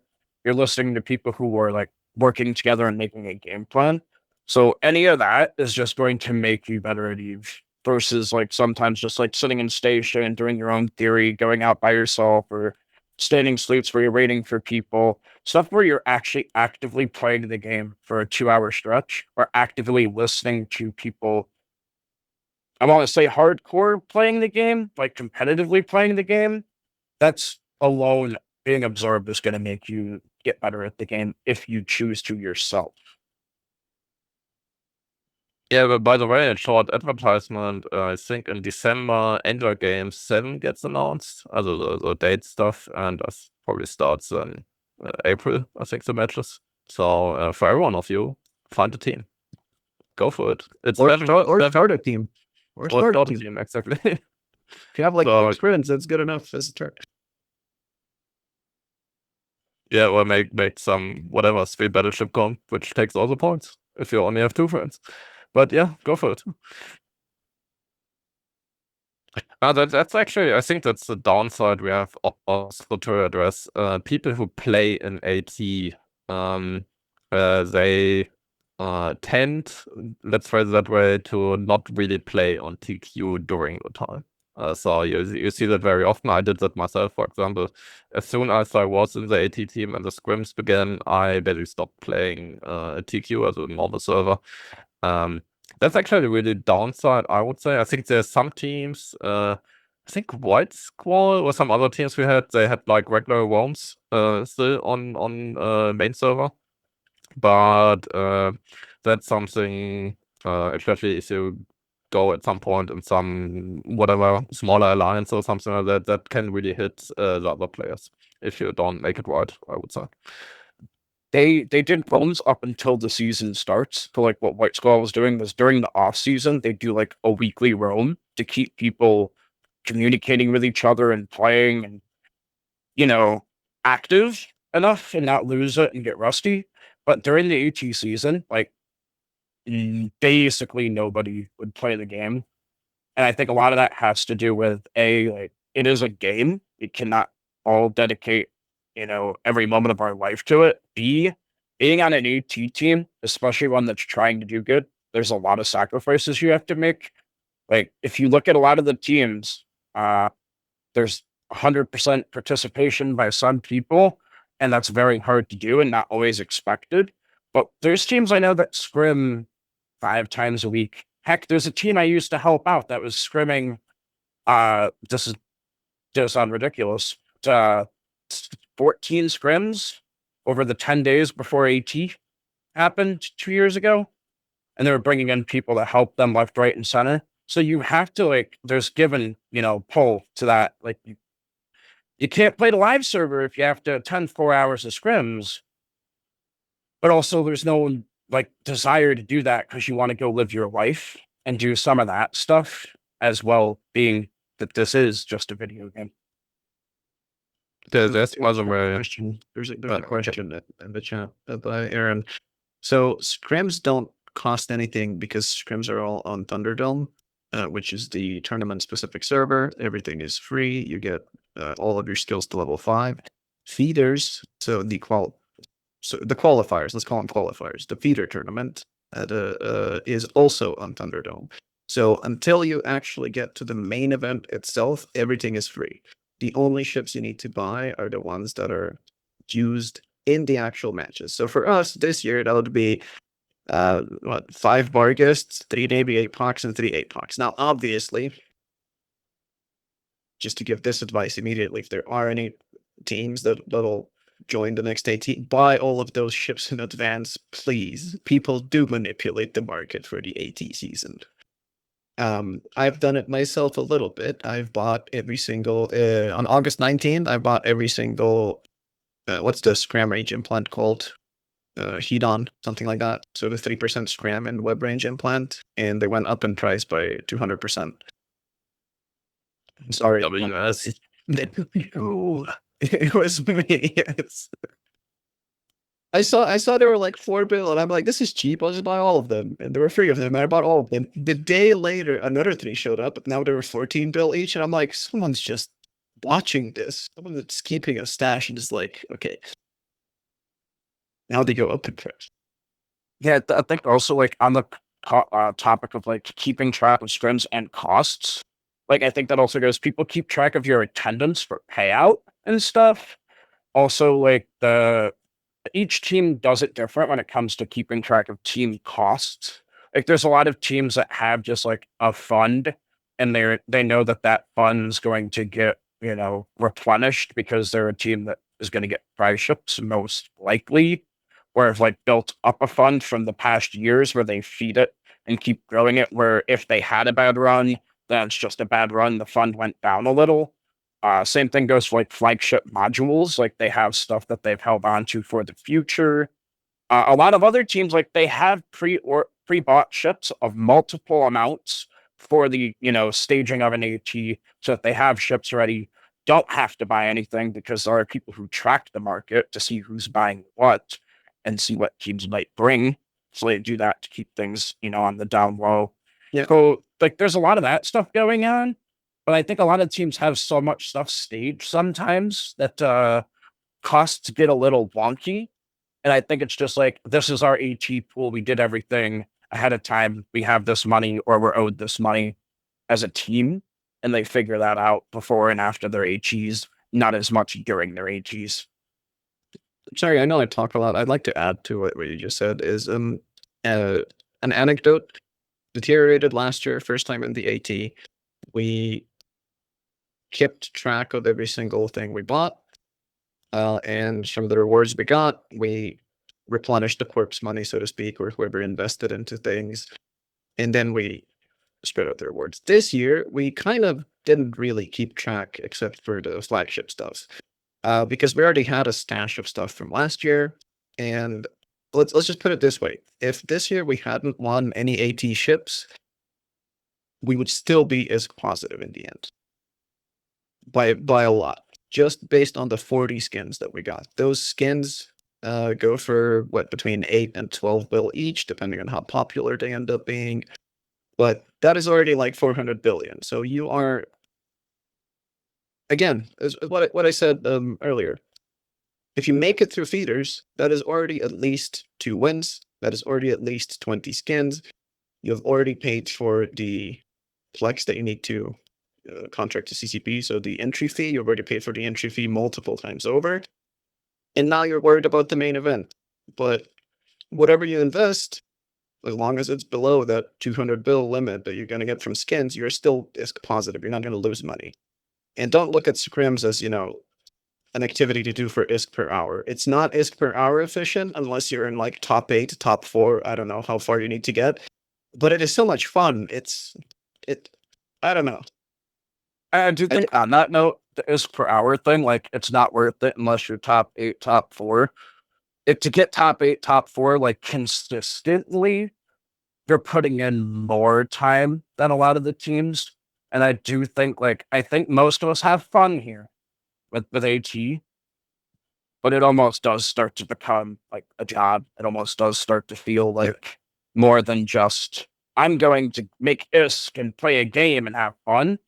That's a good way to think about it. But the second you show up to scrims, if you're there to have fun, I hate to say it, I don't think you're necessarily shooting for the stars to get top 1. Yeah, have fun in the process, but like you are clocking in. Sometimes it feels like. So like the ISK per hour thing, I don't think it's worth ever thinking about it like that, like you said. Yeah, no, it's not. You're there either competitively or you're there to have fun, and it can be both. For me, it's both. We've scrimmed between 3 and 5 times per week before feeders. And the 5 times per week for us was a mistake because we are a very small team, so it required a lot of people to commit a lot of time. But after the feeders, we went into a more stable, just 4 times a week scrim schedule, and it worked out for us. The US time zone helped out a lot on the weekends, which means the EU time zone or some of the people in the EU time zone could take a break. I attended every single scrim except one, but that's also a captain thing. Yeah, actually on Deepwater we only had like 2 to 3 scrims per week before feeders, and after feeders was like 2 scrims per week, if even. Also, we had the major problem that like half the team was US time zone, and we only had EU scrim partners more or less. So, but I think the most let's say mid-tier teams, they probably do 2 to 3 scrims per week, I would say. But still, as I said, we still got in top 12 this year, Yeah. top 16 last year. So, and very important, we had a 3 billion flagship. So you don't need to invest the money really. You can, and if you go to play for to win and stuff like that, you should. But in theory, if you don't have it, whatever. Just go for it still. To add on to the flagship thing, Deteriorated last year had a 10 bill flagship. For the first match, we brought it in, and then we killed an enemy flagship, which dropped a lot of stuff. And we upgraded ours slightly to a 30-something bill flagship. Then we lost it to Tuskers. But you don't need a monster flagship to win. You don't. It helps. Yeah, I was gonna say I think it has to do with like there's this group of people. There's like 3 groups in the AG. There's the teams that like go in and say our goal is to win the AG. That's just like there's a select group that is like our goal is to win. There's a subgroup that's like in that group that's like our goal is top 4, and if we push through, we push through. And then there's just a group of people who are like, our goal is to come here, do as best we can. Like, let's shoot for getting prize ships, maybe a little better. And I think that area is a little bit of a crapshoot sometimes because bad rolls happen, bad matchups happen, a misread of the meta, your practice partner didn't bring that, a tinker shows up or something that you weren't expecting. Deepwater. Like, you have these kind of things happen. So like that's where I think there's a little barrier where you can bring a cheaper flagship if you're in that pool of like crapshoot. Like I think if you're a top team, you have to win. You're putting all the cards on the table all the time. That's your goal. And then there's a little group below that that's just like, we're here to have fun and get as far as we can in the process. And I think that there's nothing wrong with any of those groups. It's just like you have to define your team when you go into it, or else there's issues, and be realistic with what you're defining your team as. Yeah. So a slight difference between when it comes to the flagship meta, certain flagships don't require as much playing as others. Like the big 3 are the Balgorn, the Vindy, and the Bardists, realistically, because if you are bringing one of those, you are bringing officer mid slots for sure. other flagships, let's say with today's meta, the Armageddon Navy, you don't exactly need a Toby web on the Armageddon Navy. It is still strong. It is worth bringing if you can, but it is not the main point of the ship. And a lot of the other modules, you can make them dead space if they have a dead space variation, or faction if you don't want to go into officer stuff and they don't have a dead space variation. You will still end up with a ship that is more effective than a Tech 2-1 by a decent margin. It is still going to feel like a big threat to the enemy because they have no idea what you have fit on it. They could play it completely wrong because they think you have an officer fit flagship and you don't. That's also like a big part of the AT, is the psychological part. The other thing is, I know in the past there's teams that didn't care about the flagship being slightly better than a T1 variant. They actually purely brought it just for bandage reasons. Like, hey, we have this comp that this ship is important in. Not as much this year, I don't think, because of all the triple stacking T1 battleships or faction battleships. But back when like one battleship meta was a thing, like, hey, we have this comp. We don't care how this flagship is fit. We just want to bring a comp that requires us to use this battleship. You cannot ban that out. Very good point. Last year, for example, but us and Odin's Call were very big fans of Kingslayer. Either those who don't know, Kingslayer is triple battleship. All three are rapid heavy missile launchers. And then you have support, usually some application, maybe some EOR, maybe some extra tackle, depending on the situation and the thing. But the core of the comp is triple rapid heavy missile battleship. Last year, with the points inflation, you had several options. Barghest was slightly too expensive to really incorporate into it, but you had Armageddon Navy, you had Typhoon Fleet, and for the Brave, you had the Praxis. With a Armageddon Navy flagship, the enemy cannot really ban out the comp as long as you have your flagship. Without it, if they ban the Navy-Geddon and they ban the Typhoon Fleet, it's kind of over, realistically. With the flagship, you can dodge the ban, even if it's like dead space faction fit, so it's like 10 bill max. Still very powerful tool. So yeah, don't be intimidated by the flagship cost that you see.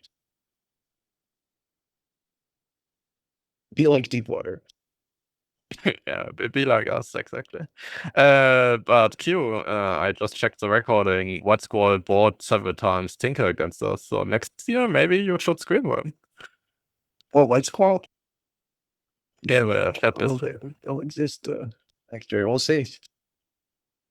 No, it's fine. We know what to do against Tinker now. It's all good. Tusker showed us in the last one. Yeah, that Maulus pilot needed a break afterwards, I bet. What was that, Beacon? Yeah, he's like, this is so much Yeah. fun. Yeah, The outcomes. Dip on.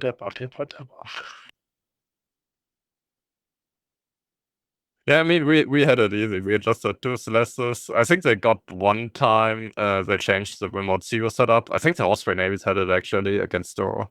And one time they changed it so they could reach the Celestis and got the jams through, where it got a little bit funny. But yeah.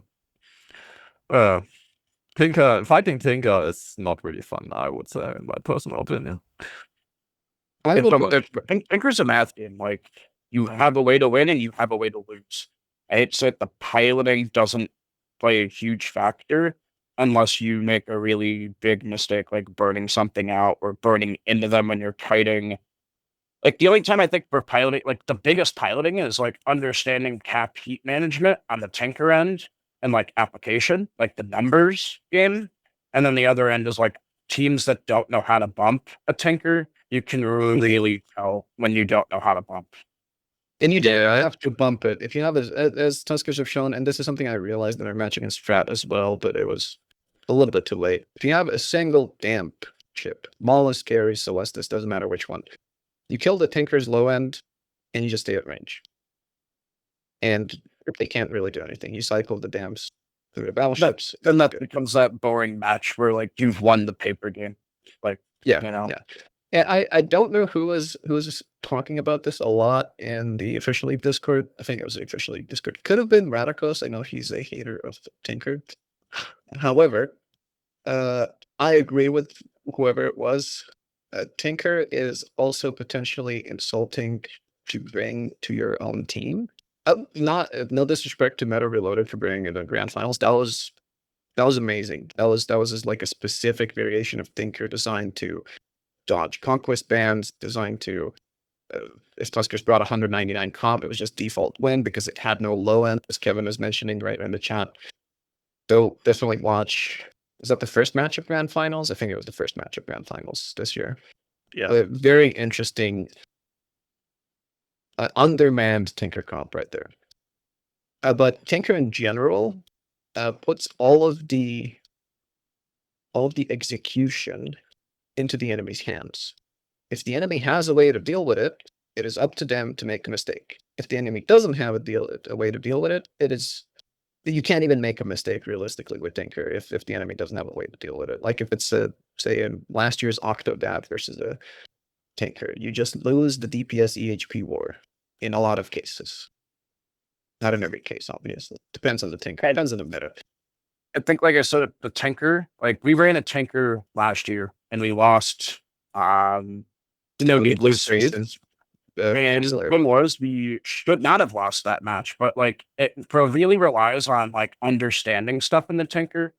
I think the more like teams that get good at Tinker understand a little bit more about like the ships, like bait tanking, when you can, when you can't, how much you need to tank, cap management, to like tank, like bait tanking, like level per comps. The reason we ended up losing that match is our pilot heated his repper and did not heat his hardeners, and then went to heat the hardeners. But the repper was at 98% and the hardeners were sitting at 20. And it's like hardeners does better than reppers when you heat because they generate less heat over time. And the HP rep amount of heating the hardeners to the repper isn't actually too far off of each other. Also, you're gonna save cap by heating the hardeners instead of the repper, you know, and like those kind of things. Like those are how you lose a tanker in a close match. Yeah. A lot of the times, though, you don't get a close match. You get a dude sitting over there and you sit there and you can't do anything. Or you kind of laugh at the other team for not being able to break you.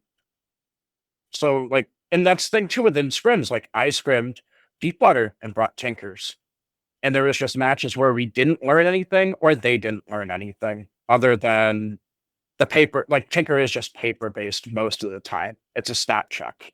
You have to, you know, the comp works or it doesn't. And that's another thing about theory too, is like bringing a Tinker can be scary because there's moments where you think, well, if they bring this, we're just going to lose. And sometimes you just send it and sometimes you just don't. And like, you have to know your opponent a little bit. And that's where it starts to get down the rabbit hole. And where Tinker is just one of those comps where it can be an auto win button or an auto lose button more than other comps are. By the way, just saying about the bumping the Tinker, I think there was like one of the first 10 matches, there was a fantastic close-up in the Alliance tournament where they had a nearly perfect initial bump. They bumped out one of the, not sure, Golem or Widows or whatever. And they, yeah, and the problem was the second battleship which came in bumped another one right behind the first one. So, and that lost them this match, basically. So, and that can happen if you don't really train it. So, and I think if that don't work to testing versus strat, maybe. Yeah, the other thing is people don't get to practice the bumping stuff because Tinker's fallen off a little bit over the years. Like it used to be more popular. So like if the strat is we have to bump to have a chance to win this, a lot of teams just don't have practice bumping Tinkers and like coordinating you bump this guy that way. Like a big thing you could learn to do is bump the guy, burn past him, and then bump another guy in the other direction on your way to line up a bump on the guy you just bumped and ping-ponging almost between them. But a lot of teams you don't see Tinker enough sometimes in scrims to practice that at that level. And that's another thing where like you would maybe want to do internals to practice that, or a few other things, because Tinker's just one of those matchups. That's weird. Yeah, I think conclusion is, guys, don't bring Tinkers. Yeah, either fly them yourself or don't bring them. Because I, in my personal opinion, all fights we had against Tinker, I think we had last year also won. Fighting a Tinker is not really fun, in my opinion. It can be fun if you win the match, but most of the times you bring the wrong comp, and then you are screwed. More seriously, it's good to practice Tinker. I don't think it's a good comp, because as Chad mentioned, as Igerso mentioned, like sometimes you just send it and it's just up to the enemy. Like they either have a way to defeat you, and it's usually easy to figure out what it is, or they don't, and you have automatically won. So you turn it into an RNG fest. And it's boring. If you're good enough in a comp where you outplay your opponent, like Tinker's not an outplay your opponent comp. It's a our comp versus their comp. If you want to be, I mean, if you want to cheese. Like if you think someone's better than you and you want to stat check them, and that's the best option, yeah, cool. But I will say, like, if you think you're better than somebody else, like you can win on execution and you trust your pilots to, do what you've practiced, Tinker is not necessarily the comp that's going to show that off, or to give you the cards in your hand to play the match how you can't dictate anything. I don't know if you ever explain what Tinker is, by the way. Did anyone ever mention what Tinker is? It's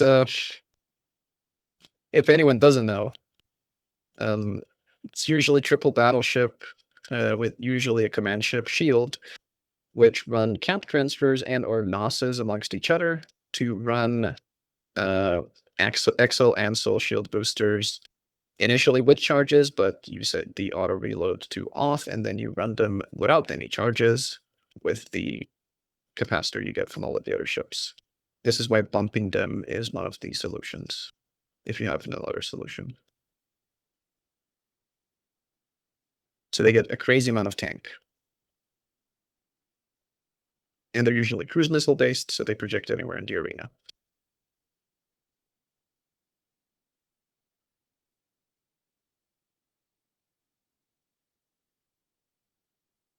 So I think we have talked enough about Tinker. Laura, your turn. Okay. This is really good. Thank you so much for coming, guys. Last question, I guess, from me. How do you see the AT evolving in the future? What changes do you anticipate?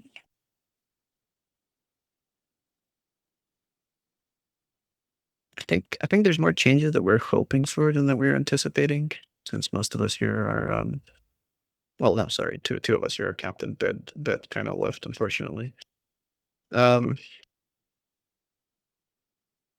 We are anticipating the removal of points inflation, or sorry, the bringing back points inflation, which means we will see more diverse, not diverse comps, more different kinds of ships in comps, because you will no longer be able to stack exactly the same ship, which is going to, in a way, nerf certain things like the Minotaur Rush, which usually relies on having 3 Sleipnirs specifically, because there's no replacement for the Sleipnir nut comp. Realistically, you could do a Claymore, but it's less DPS and it's now missile-based instead of autocannon.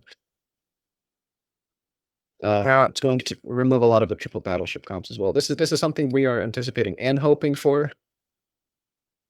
I don't know if we can predict any changes. It is up to CCP Zealous and his support team.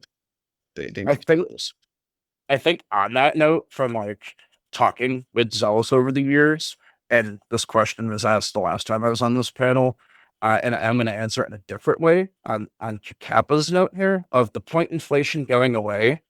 Zealous has introduced this 200 point system now, the last 2 HEs, and individual pointing of ships to try and allow them to be brought and used for what they're actually kind of valued at in the UT.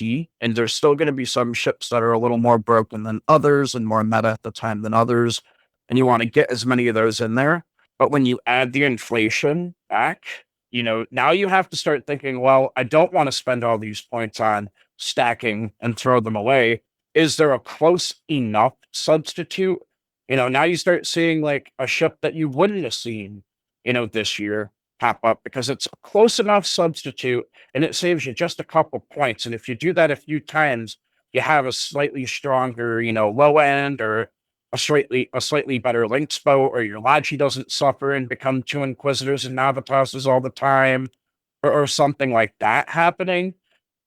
So I think that's a big change, is like continuing that push. I think this Caldari UT was like a test to see what would happen if inflation went away with 200. And I think Zealous has like realized, yeah, I kind of do like seeing, not 3 of the exact same ship repeated over and over and over. Let's have, instead of 3 APOCs, like, hey, what if we just had a regular APOC, an APOC Navy, and then like a Paladin or Redeemer shows up? You wouldn't have seen any of that this year. But because of potential, inflation being removed and a couple point changes happening, we're going to see a few different ship holes. And I think Theory Crafters are going to have to, think a little bit more about what, substitute ships can get put in. And I think it will show off theory crafting a little better, show off different ship holes a little bit better. And like, there are differences between these ships. So it'll show off the pilot's abilities to make those differences not, shine through extremely hard and like work cohesively together. Yeah.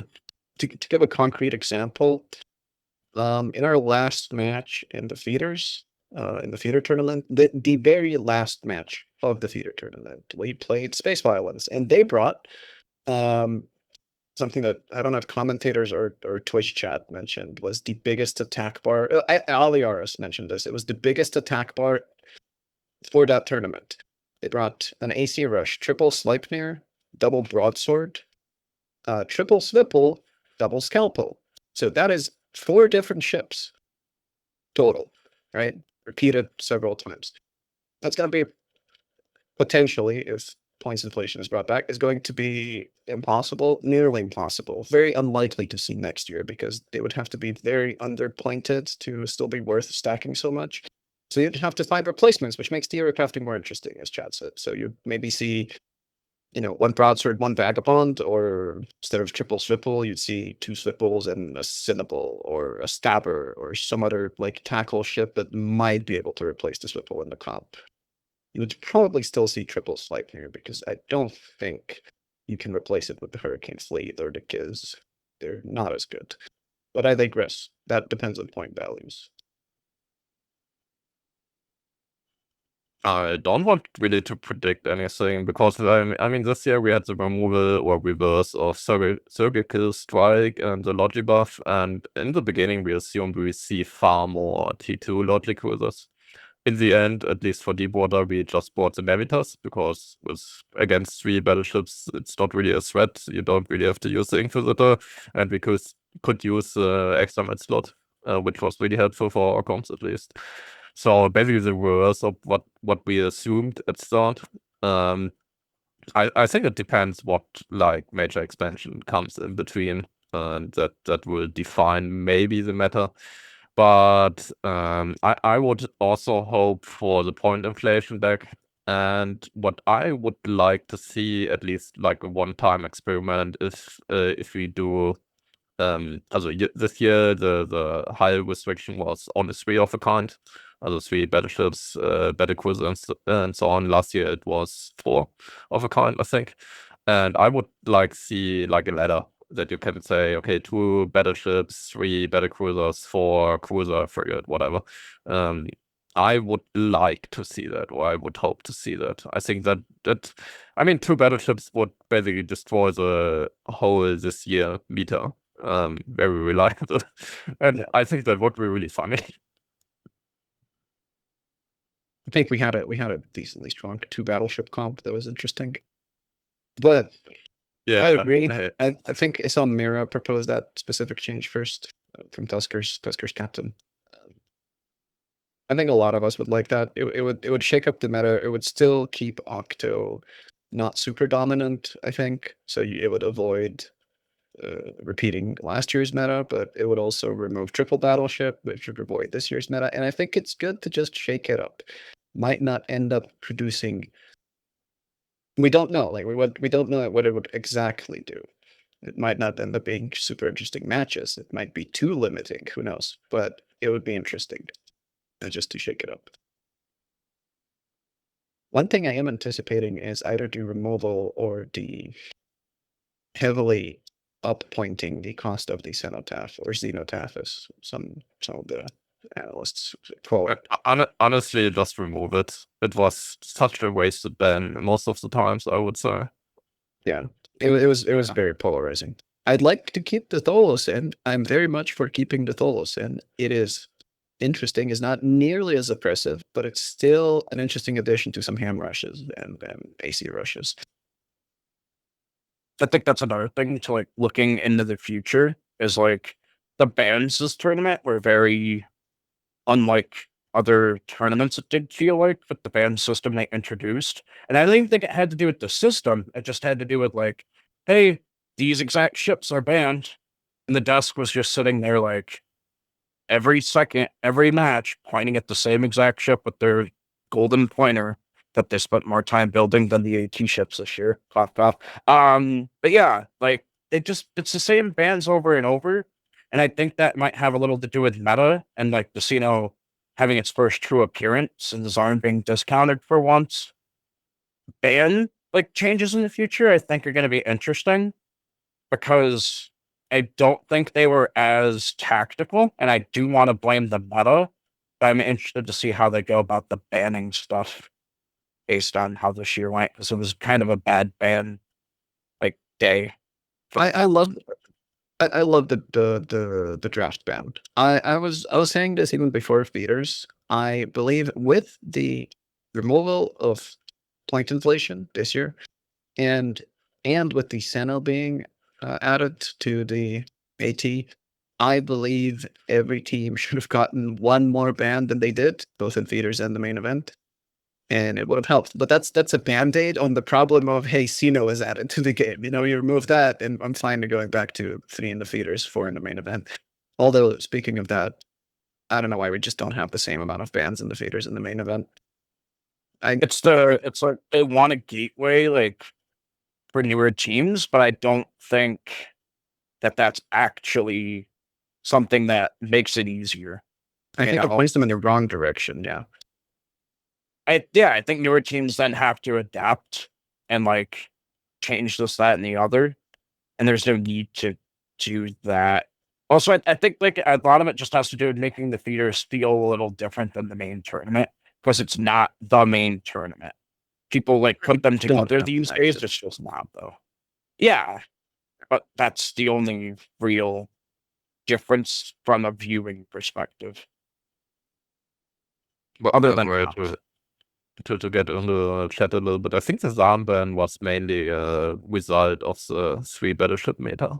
So if we had like gun spam or Octo like the years before, it's really easy to oh, there's a Zarn. Yeah, okay, let's just switch the targets every 5 seconds. You would think that, but keep in mind, last year when Octo was popular, A, Zarm did not have the plate HP buff, and B, Zarm did not have surgical strike, which also affects itself. So Zarm this year had something like 40% more EHP than it had last year.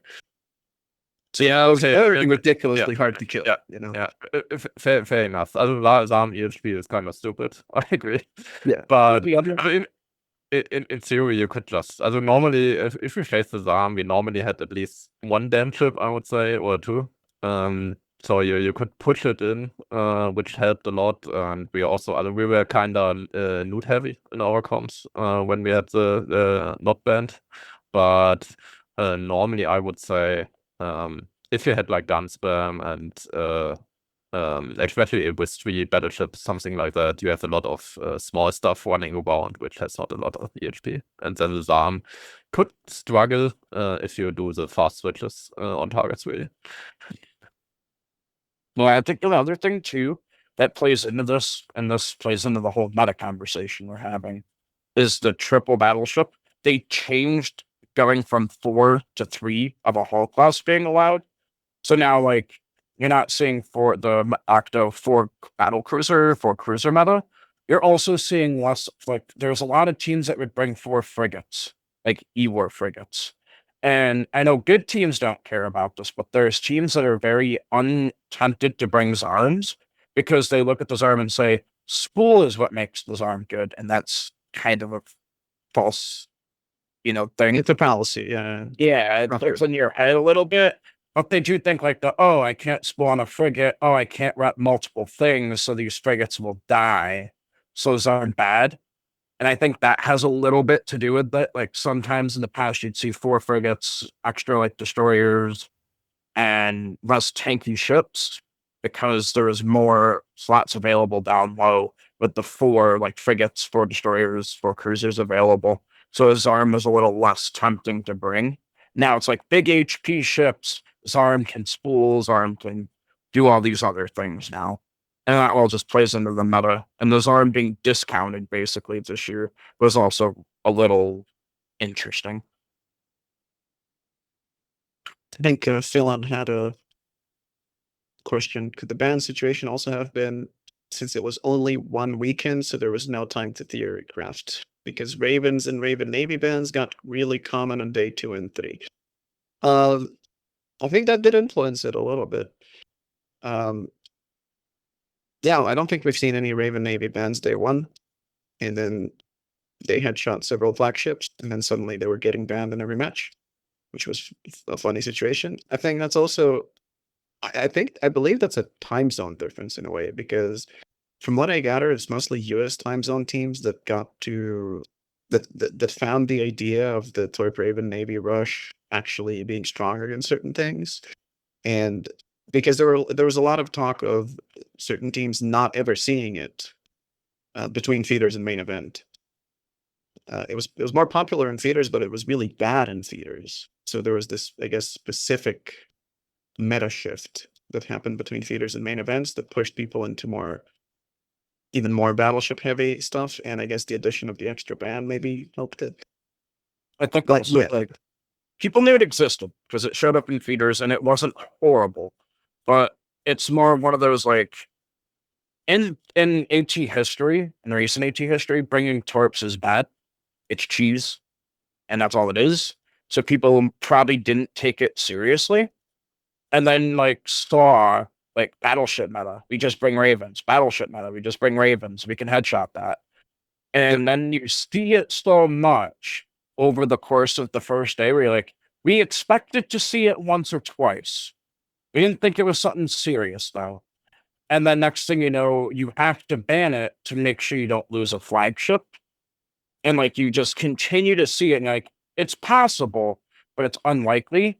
And then throughout the first day, it turned from that to like, oh, more teams are actually banking on this setup and treating it like a actual viable setup versus cheese. And that's just reaction. That happens normally in the AT, but it's 2 weekends, I think that you do have that more time to react to it. A good example of that is if you go watch AT 18 and 19, there's a few teams that the Get in Navy and ENI changes happened like the week before the AT. And a lot of teams noticed that, and a lot of teams didn't scrim against it. So there was a lot of like that kind of stuff. If you're interested, that's a very good time frame to go like watch that AT. By the way, just to sidetrack this a little bit, Magic, what did Miro said as he saw the 3 Ravens on grid in the last match? He knew it was coming, basically. Allegedly. I don't know what's in his head. The guy's crazy, but yeah. It was That's like, it's okay as long as we win. pretty much a game dies. I'm gonna die. We're like, no, we'll save you. It's like, no, we got you guys. And he barely held, and then he died. He tanked for like 2.5 minutes. That was incredible He to did. watch. I think he said he died because one of his partner burned out his plate. DC. That's the stuff. DC. It burned out the DC. Yeah, it was the Hugin that died because it burned out its plate. Yeah. I remember dropped off the place to play. Yeah, it's crazy. It's worth it though. At the end of the day, like, oh, I burned out. It's like, well, if you didn't put the heat there, you would have died a minute ago. and we've accomplished so much because you decided to burn that. So good job. I think Tuskers like could never have lost that match. Really, those Ravens were never going to apply to any of the armor battle cruisers realistically. In the heat of the moment, I wasn't sure, but then we're like, oh, we can just kill them. And then we did that. Yeah. Yeah. It always looks scary when you land on grid with like half a trillion-esque flagship, and you just see the thing that's meant to kill it, and you're like, there's a win here, but like the flag count, That was the tough. finals, and like you start spiraling, and it's finals are a weird mentality because like it's not hard to go up 2-0 in the finals, and then conquest bans hit, and then like it's hard to come like back and win with that mentality. You usually do end up going to 5, but you hate going to 5 because then it's just that one final stressful match after doing 13 matches that day, and like everyone's already tired. That's not I fun. will say, as a watcher of grand finals, and this is nothing against Meta Reloaded. This is, I think, more against this year's meta itself. The triple battleship thing. If you watch the AT20 finals, the finals spoilers were between THL, Truth on Light, and Tuskers, and it was, I believe, the perfect example of THL mechanical perfection, practicing the same comp that can deal with almost anything over and over and over, and having a shield variation of it, and having an attack battlecruiser variation of it, versus Tuskers' ridiculous wacky theory that just goes just enough off meta with comps that just either counter or just stat check or just work better. And then it was beautiful to watch the different approaches they have to perfection of Tuskers going heavy into theory and THL going into. I think someone mentioned on the THL team after AT20 that they did something like 500 hours of just Octodad practice. Yeah, there's teams. Our code, I know, famously did, I think, 200 hours logged of transmatching practice one of the years. Like, there was a lot that goes into that and trying to be the best pilot in most ships possible. And I think that's always been one of those like dances that I'm sad to say I did not see it as much this year and that ending of the AT, where it's theory team versus execution team. And it's not saying that either of those teams are bad at the opposite, right? Tuskers is more theory. They have great pilots, but they tend to bank a little more on the theory. And THL banks a little less on the theory and more on their pilot's execution historically. And that's always been a case going all the way back to, PL and the spying and the comps they brought versus other teams. And I will say this year did feel more just where like Tuskers was just better than a lot of the teams. And I do think a little of that does have to go with a lot of the execution teams going out early to easier comps that they would call it, but ended up being the meta this year. By the way, before Laura jumps in, Q, I have to personally thank you that I could finally fly the Kitsune, because you whooped our ass basically with that Blackbird and Carrie's combination, or Carrie's mode combination. And I was advocating for like a damp ECM combination for like since last year, so whatever 15 months or so, and I got it finally in the end. I am so sad we didn't get to feel their flagship comp. It was beautiful. I would have loved to have seen you guys field it. I would have loved it. Yeah, same. Biggest regret, because I don't know if it's gonna be possible next year. Just because either the meta changes are gonna mean it's going to be the most popular type of comp potentially, or alternatively, it's just stuff's gonna change and it's not gonna work. Or maybe not even a weird variation of it. We'll see. But yeah. I think that was a Big big trigger. redemption this year. Was like there was a lot of flagship like Apex comps that we didn't get to see because of the like, hey, we need to not bring it now. Raven Navies are available, or this is available, like Xenos are available. There was a lot of headshotting or like real problematic flagship ships, and you kind of did need a good alignment in the bans to like feel comfortable bringing your flagship. And I think we did get like cheaped out as viewers and teams of not getting to see or field a lot of our like Apex flagship comps. Yeah. Ours, for example, are slightly comp. I'm not going to reveal everything about it, but I can say it didn't rely, but it would have much preferred to have this arm unbanned, which was not very likely, but it did happen a couple of times. So, yeah. Again, Guardian, good enough replacement. It's just depending at that point. It also depends on the rest of the bans and if we're feeling that there's a rush coming or if we're feeling that there's something else coming. But yeah, it was Not fun. colors aligning on Yeah. our comps. But that's what it goes back to what you said. It's not so much in the grand scheme of the meta. It is just because it's the flagship specifically, and you're afraid of it getting headshot. Because that was a big threat this year. With you have to have the Senno banned for that to not happen. You have to have the Raven Navy banned for that to not happen. It could still happen with just regular Ravens and a good rush on top of it, right? So Well, the fear is your flag getting headshot. Like most of these Apex flag camps are extremely reliant on the flag. So if they do headshot the flag, you most likely lose the match, no matter what, because it is just so reliant on it.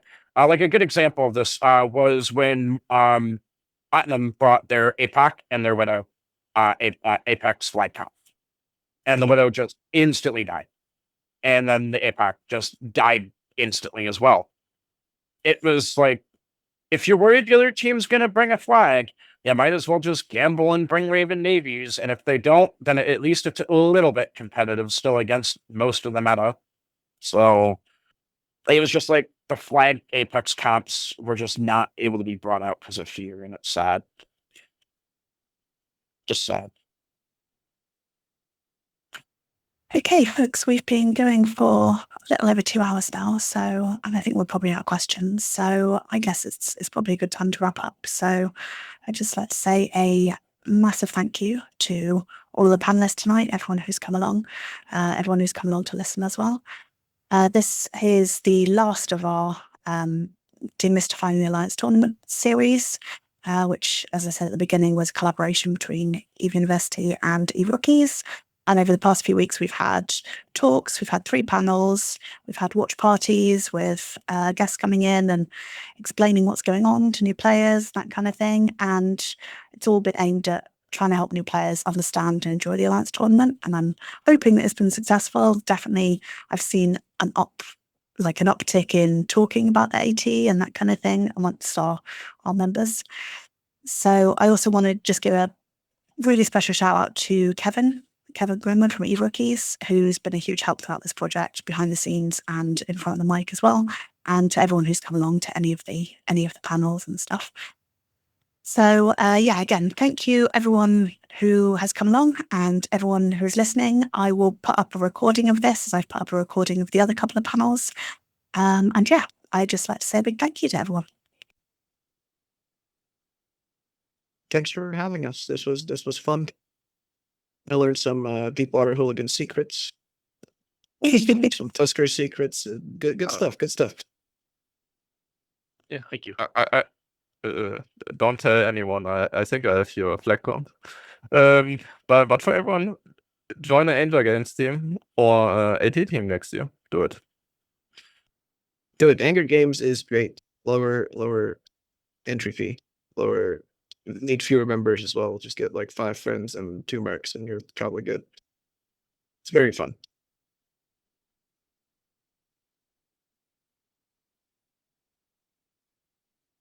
Well, I will see you guys some other time. Now it's time for my 6-month break until the next tournament.